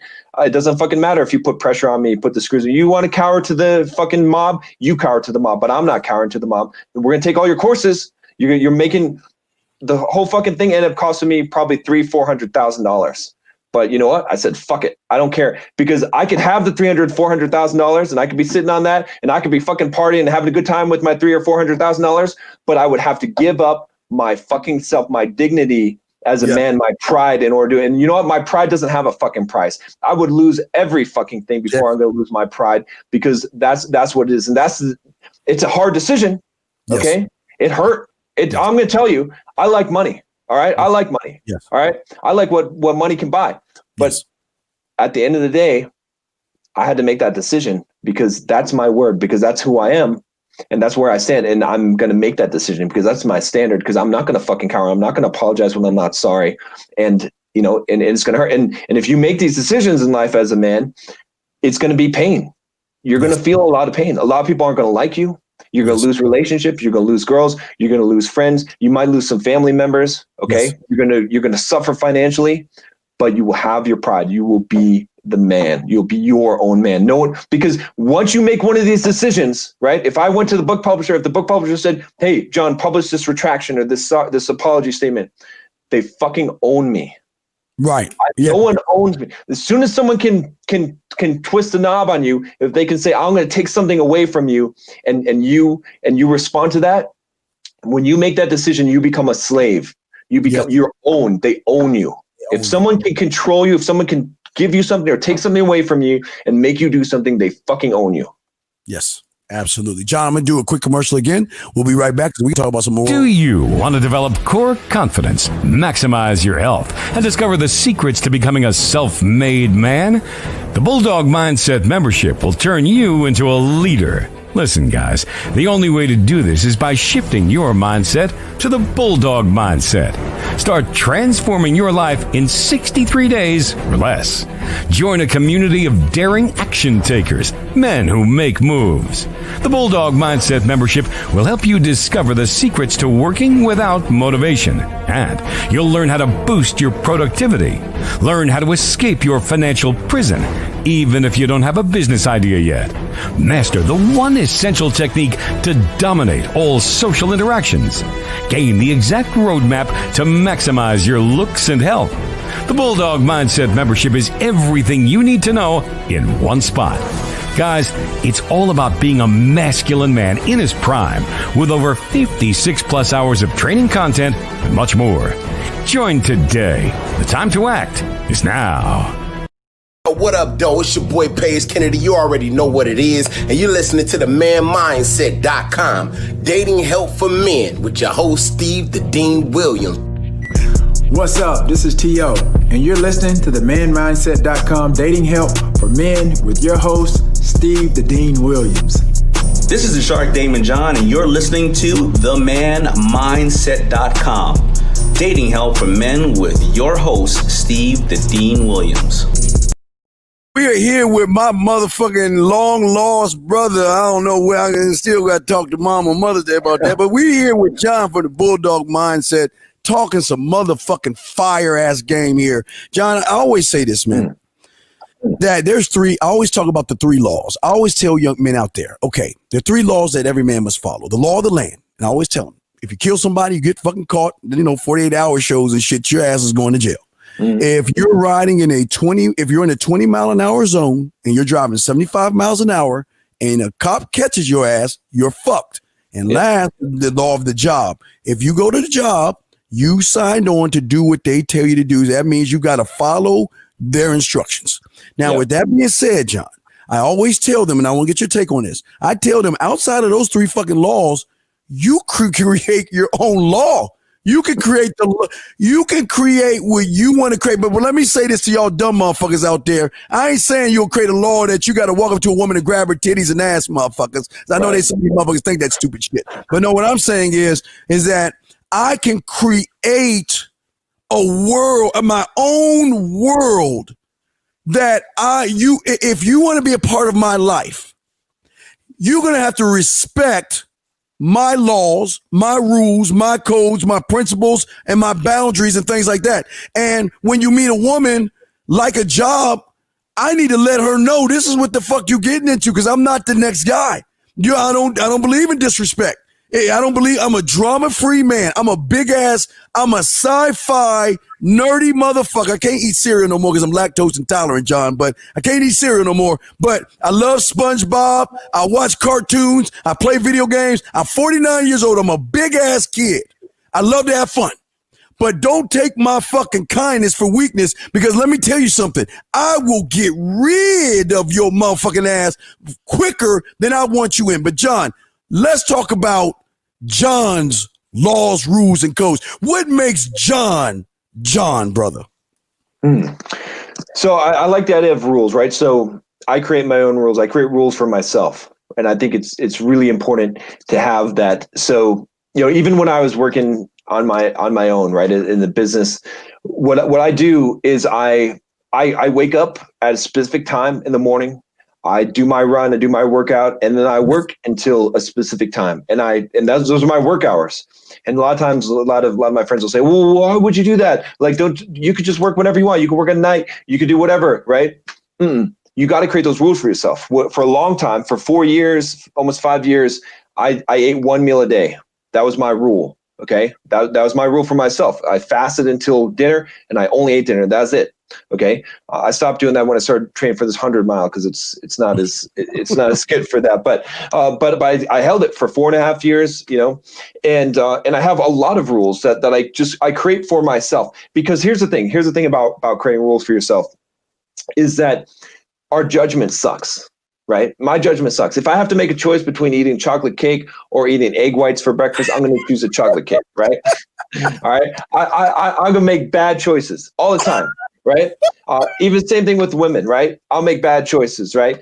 But I have it already defined. Right? I already said what I'm going to do. I think about it ahead of time. This is my rule. I live by that rule in life. I don't miss a fucking workout. I never miss a fucking workout. It doesn't matter what the fucking excuse is, unless I can't get out of fucking bed. Literally. And I will try to crawl to the door first.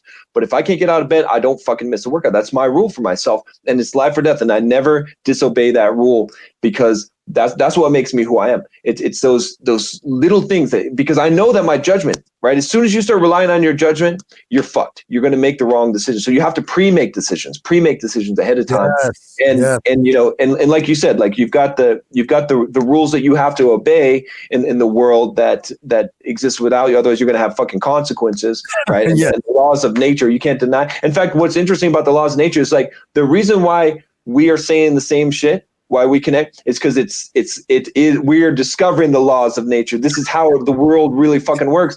That's why I don't need to listen to your stuff. You don't need to listen to my stuff for us to say the same thing. Because when you truly understand the way the fucking world works, the way women work, the way masculinity works, you're gonna say this because you're gonna stumble on the same truth because that's a universal truth. It's a law. It's a law of how things work in the universe, right?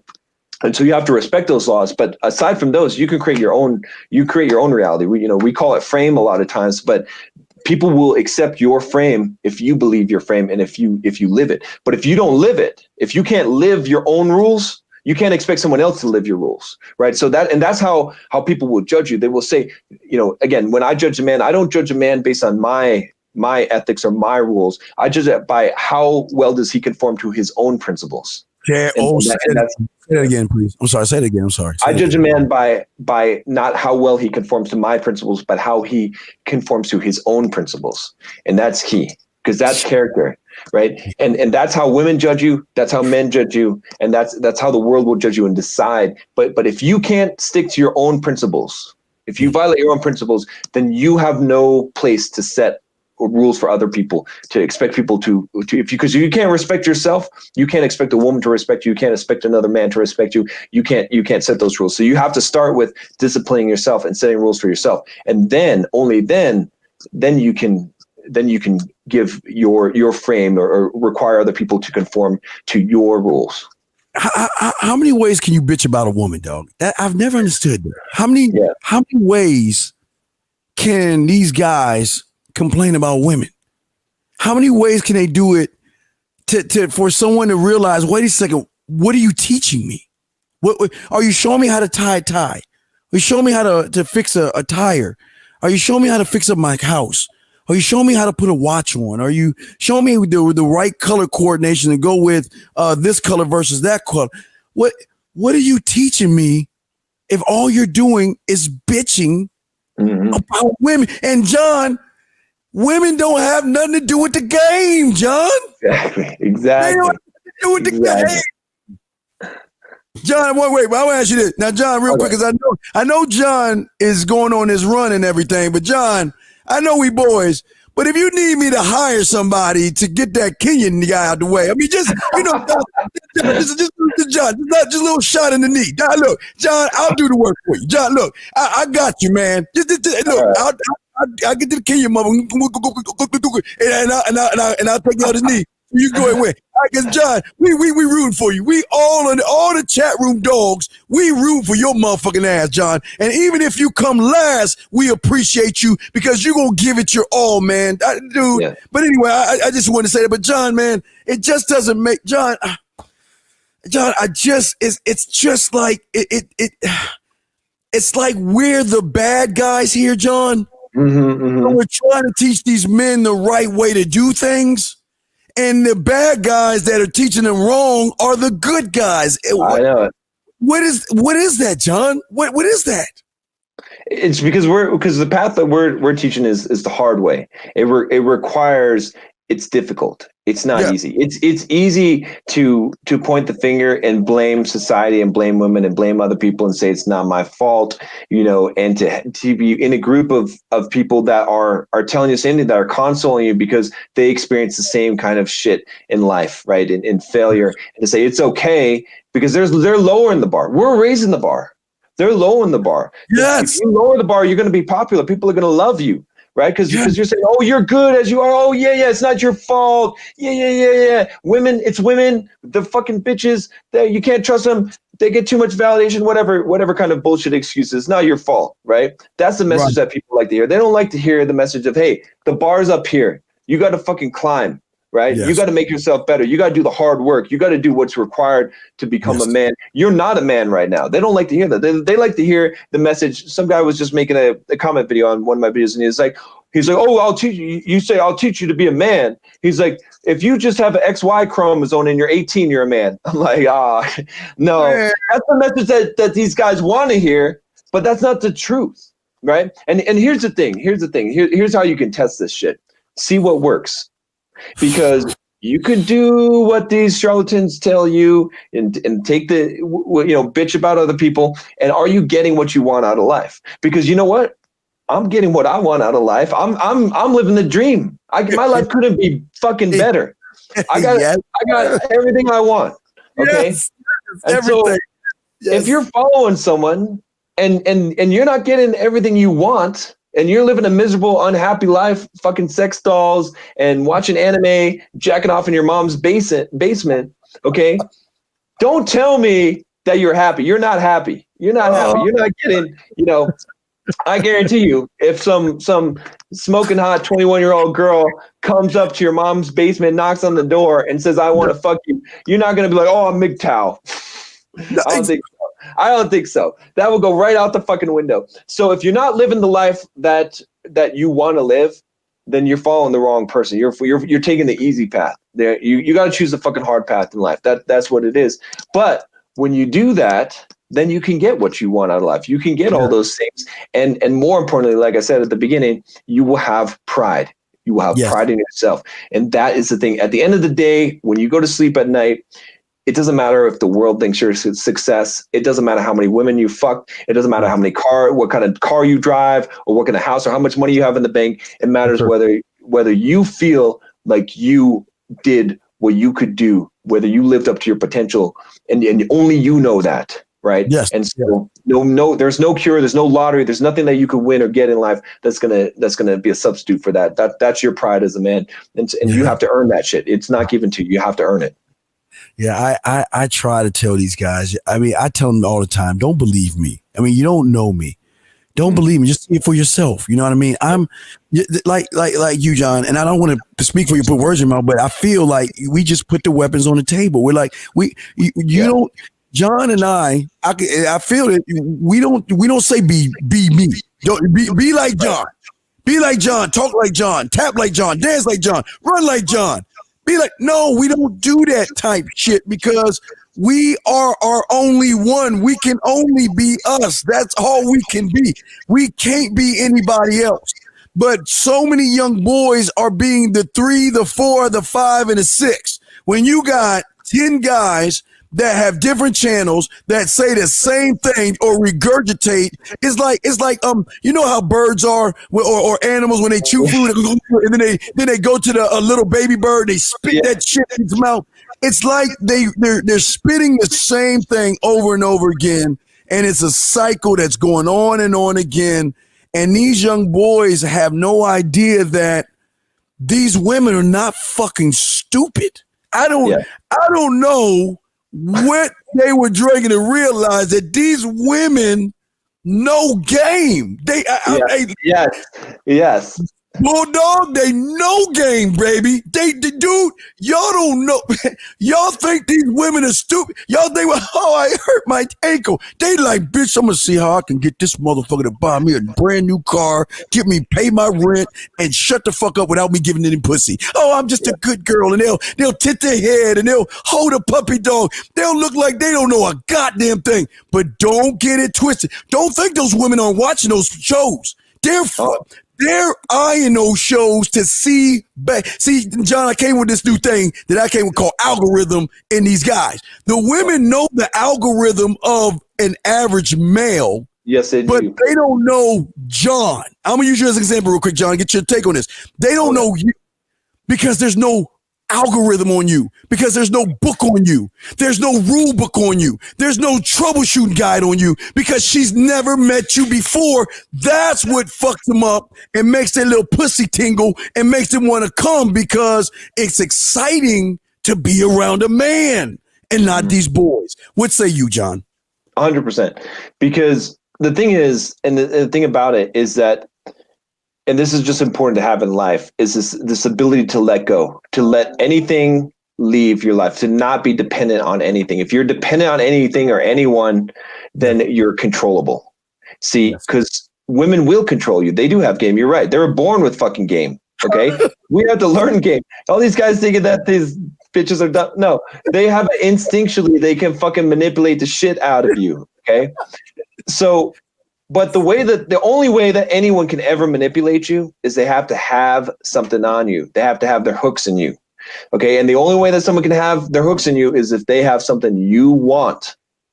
And so if you don't want anything, in the sense that let's say, let me take that back. Let me say, if you don't need anything, they have to have something you need. You can want a lot of stuff. That's great. That's fine. It's good to have want. It's good to have desire. But need.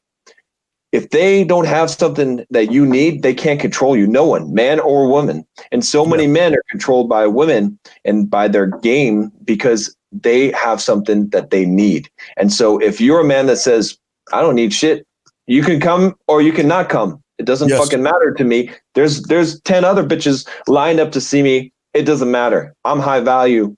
I can do without you.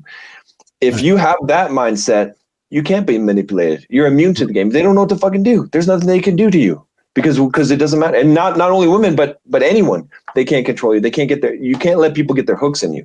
And that's the problem, is that so many guys. And so that's where it comes to the fact of like being yourself, of choosing to do actions. Like guys ask me all the time, right? This is a stupid question I get, but guys ask all the time, should I pay for a date? My answer is, like, if you're asking the fucking question, or they ask, does an alpha male pay for a date? If you're asking the fucking question, like, first of all, you do what you want to do as an alpha male. You don't fucking ask me. It's not beta to pay for a date. It's not beta to not pay for a date. You decide if you want to pay for the fucking thing. It's not what you do, it's how you do it. And that's what people look at. That's what women are going to look at. They're not going to look at, oh, did this guy pay or not going to pay? They're going to look at, how did he do it, right? I'll tell you, check fucking comes. You don't even look at the check. You just put your card in there and you say, okay. Good.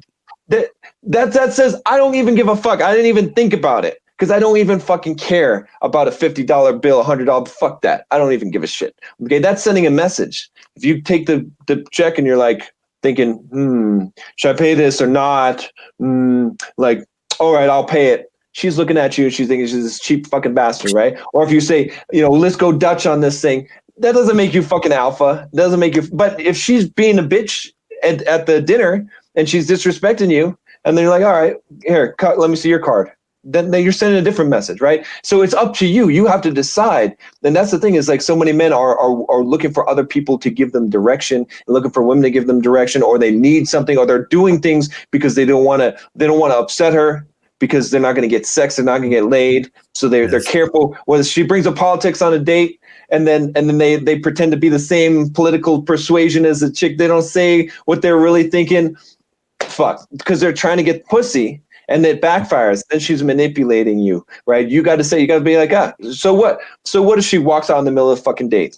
Big fucking deal. It doesn't matter. You got to be true to yourself, and that's the key. And that's what's gonna get you the best result in the long run, because you got to be willing to make those short-term sacrifices. And that's it. Otherwise, you're gonna be manipulated. You're gonna be someone's bitch. You're gonna be a puppet, and people will see that and they will take advantage of you. Yeah, it's like these guys. They tell them what to do, but they don't tell them how to think for themselves, and that's the problem. Mm-hmm. They always they're feeding that. But here's the last question I want to ask you for, because I know we need to wrap this up. But here's the last question. See, they don't understand power that they're giving to the woman by bitching about the woman, because these women aren't thinking about these motherfuckers like that. These women are going about their way, watching soap operas, Lifetime channel, looking at dresses, shoes, and purses. They're going about their way. They're not thinking about these guys. But the problem is that if it's like a cry that they want pussy, but they can't get it, so they want to.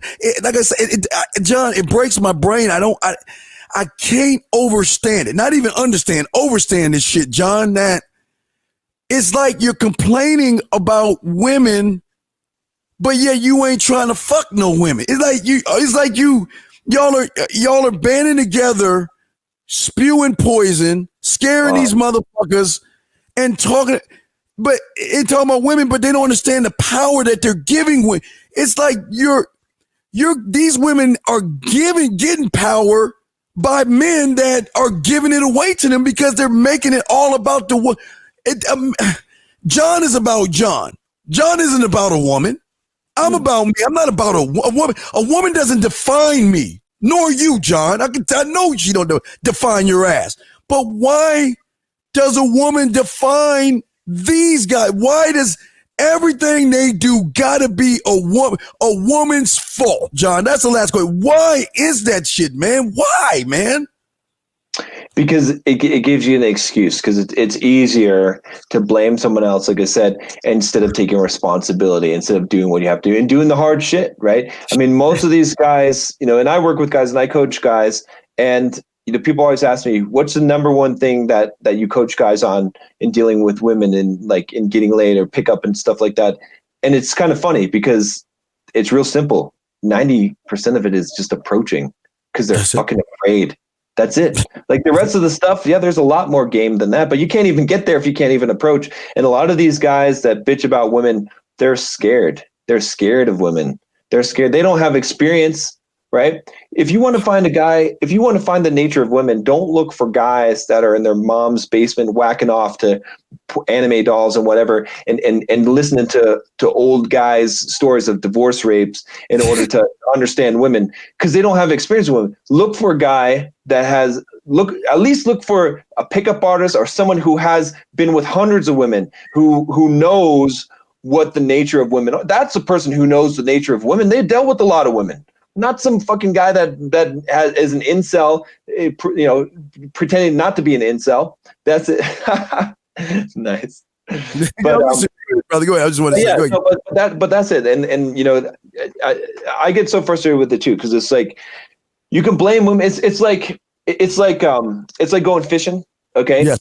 And on the hook, you put I don't know what's you put like a candy bar, a chocolate on there, and you throw it in the water, and you're like, these fucking fish, they don't know why do these fish not eat the fucking candy I put in here? The fucking fish, there's something wrong with these fish, right? Yeah. You want to catch a fish, you got to put fucking worm on there. If a woman is not interested in you, it's not her fault. It's your fucking fault. Thank you, John. I don't understand. If she's treating you wrong and you're accepting it, it's not her fault. It's your fucking fault. If you stick your arm into a cage of a fucking tiger and the tiger rips off your fucking arm, you're going to blame the tiger, really? You're going to say that the tiger that we need to shoot that tiger? That's a bad tiger, okay?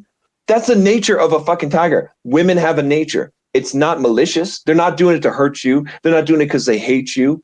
They're doing it because that's their nature, just like a fucking wild animal. Okay, so you have to understand that nature and respect that nature and not be angry and bitter about that nature. And when you do, then you can get what you want, right? Yes. But until then, it doesn't make any sense. And it doesn't matter if you bitch, right? Because what's going to happen? You're going to bitch about a woman, and then she's going to be like, oh, yeah, you're right. I'll clean up my act. No, that's never going to happen. No one's going to care. Nothing's going to change in your life. You have to adapt, because so many guys are saying, well, I don't like the game, so I'm not going to play the game. It doesn't. You're playing. That's a move in the game. Okay. All you're doing is choosing to not roll the dice, but you're still on the sideline. You're still in the fucking game. What you need to learn is, like, maybe you don't like the game. Maybe the game is stacked against you. That's fine. I understand that. I can understand being a little bit upset about that. But at the end of the day, do you want to win the game? Do you want to do the best that you can in that game? You just got to suck it up and fucking play the game. Whether you like the rules or not. I didn't make the rules. I didn't make the rules of fucking attraction. I didn't make the rules of how women work. Don't fucking blame me. Don't blame women, right? Don't blame Steve. We're just the fucking messengers. We're just telling you how it is, man. Man. So you could be upset about that. That's fine. I'll give you 5 minutes to be upset about the way the fucking game is. Now you're done. You don't ever get to cry anymore about this. I don't want to hear any more bitching about it. I just want you to fucking play the game. We're teaching you how to play the game. So that's it. That's what it comes down to. Like, if you're trying to blame anyone else, you're trying to say anyone else, it's their fault. Maybe you're right, but it doesn't fucking matter. That's the thing. And I'll tell you, I'll give you a good story. I think this is a good one. Yes, sir. I saw Arnold Schwarzenegger. Okay. Yes. And this is one of my best, like, non-victim mindset stories. So he was in South Africa at a event that he put together, some sports event, right? And this was like 2 years ago or something, maybe a year ago. Okay. And he's like 60 or something. I mean, he's old. He's not a young buck anymore, right? Okay. And this guy runs up to him and drop kicks him. I'm talking both feet into his back. All right. Yes. It's on camera. All right.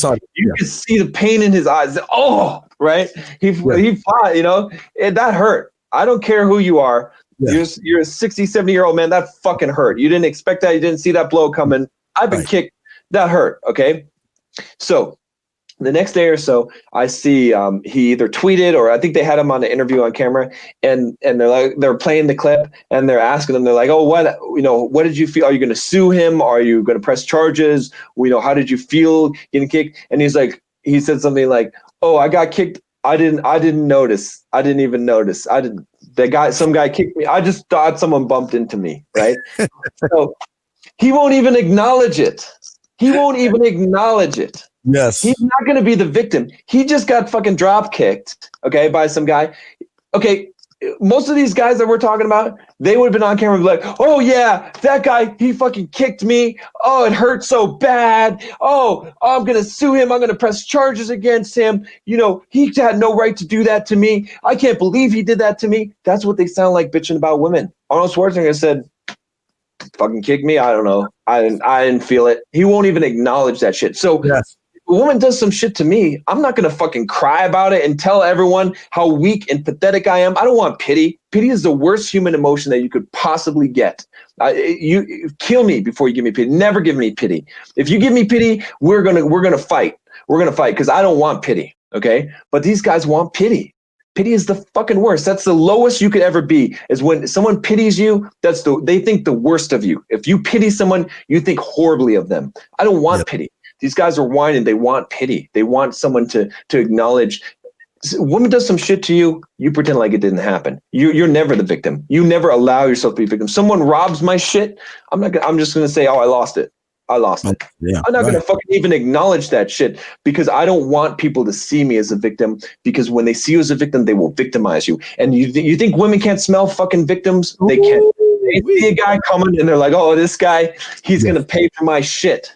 Okay, I'm going to put him through shit. I'm going to take his heart and just and drag him by that shit. So you never, ever let yourself fall into that and believe that it's someone else's fault. It's always your fault. Always. Yes. Now for you, because we're going to play one of your ads, but for you, in honor of what you just said, we're going to play this ad, then we're going to play your ad, and then we're going to get all your information to wrap this up. But this is for you. This is for you. The following ad is rated G for grass-eating lions. Rough day in the Serengeti? Did the zebra avoid you again? Well, don't worry. Take your panties off and log on to GrassTube, the place where grass-eating lions come together and bitch about zebras. GrassTube has a wide range of topics you can listen to, such as zebras are evil. Don't eat them. Don't hunt them. Just eat grass. The zebra was mean to me, so go your own way. Don't ever chase, eat, or go after the zebra. If you do, you'll lose your territory. How do I approach a zebra? What do I say to a zebra? Are you fucking shitting me, Steve, with this bullshit ad? The game is different now, and zebras have changed. The zebra will use you, and how to manipulate and use indirect game on zebras. GrassTube, for the grass-eating lion who wants to bitch about zebras and eat grass. That is fucking hilarious. That is fucking good. Oh my God. Let me play your ad real quick before we wrap it up, guys. Check out my dog, man. Get your crayons out. Check out this fly commercial. The big question is, what is your goal? Do you want to learn how to build enough passive income that you don't have to work for someone else and you can be financially free? Do you need to get into shape, get that physique you've always wanted? Maybe those six-pack abs that are so difficult to get. Or perhaps you need some relationship guidance. Are you afraid to approach and talk to girls? You just don't know how to get results? Or maybe you want to excel in your career, get a promotion, negotiate a better salary, or build your first self-sustaining business. John Sonmez is the founder of Bulldog Mindset. If you want to grow as a person and maximize your potential in life, you've definitely come to the right place. The Bulldog Mindset coaching is about transforming yourself completely, inside and out. John's mission in life is to become the best version of himself as possible by pushing beyond his comfort zone, confronting limiting beliefs, and achieving the ultimate freedom in life. The time to act is now. John, man. I swear to you, you make me want to just pick the phone up and call my mother. I'll tell you, I feel like I call my mom. I swear to you, I just want, Mom, I can't believe you fucked that guy. No, but John, look, it has been an honor and it has been a great privilege. John, listen to me, brother. Listen, whenever you pushing a product, whenever you have something that you want to do, just let us fucking, just say the word. Just, hey, Steve, I got this. We're going to promote it. We'll do whatever we can because as men, these are the things that we want to support. And John, man, I'm definitely going to give you the floor, but I just want to say thank you. I really appreciate you, man. It's very rare to meet men such as yourself. And this was just an awesome fucking 2 hours. The shit went by really fast because the flow was so great and it just went. It was just like we've known each other forever. But John, I'm going to shut the fuck up now. I'm going to give you the floor, John. Say whatever you say. Give him the social security number if you want to. I don't give a fuck. You got the floor, brother. You have it now, sir. All right. Well, I want to thank you, first of all, Steve, for having me here. Really appreciate it. Like, likewise, everything you said, I feel exactly the same because, it's so rare to find someone who really gets it. And guys, man, you guys, you're in good hands with Steve here because he knows what he's talking about. I'm telling you, you're lucky you found this man because you could have found a lot of other wrong paths in life, and he's going to lead you. He's going to lead you the right way. I'll tell you this 100% from my heart. Good guy here, and he's going to lead you the right way. So, I guess the other thing I would say is that, sometimes a lot of what I said here, some of you guys, especially some of the guys that belong to some of the groups we're talking about here, you might feel like I hate you. I don't hate you. I love you, actually. That's why I'm telling you this message. It's because I want to see you. Not only do I want to see you achieve everything in life and to get what I have and the fulfillment and the success that I've had in life, I want you to be better than me. And so, especially you young guys, you got a lot. I had to learn this shit late in my life. Okay. I had a lot of hard knocks to learn this shit. I'm just giving it to you. Steve is just giving it to you right now. We're giving it to you, and we're hard on your asses because you need to get fucking slapped in the face because we want you to become men. We want to show you the path. And it's because we care about you, because we love you, because we want to see you succeed. And so even though I might come across as a little bit harsh, in saying these things, it's because I want to see you succeed. And I don't hate anyone. Even my haters, any one of you guys, if you're in San Diego, let's get a beer. It doesn't matter if you completely disagree with me, completely hate my guts. I'll have a beer and I'll shoot the shit with you because, and again, Steve said this before, but this is how we act as men. We put aside our grievances. We respect each other as men. We might disagree on things, but we can shake hands and we can work things out as men. Doesn't mean that doesn't mean we don't fight when we need to fight, but we work things out as we can. So anyway, I wish you all the best. Thank you again, Steve, for having me on the show. And yeah.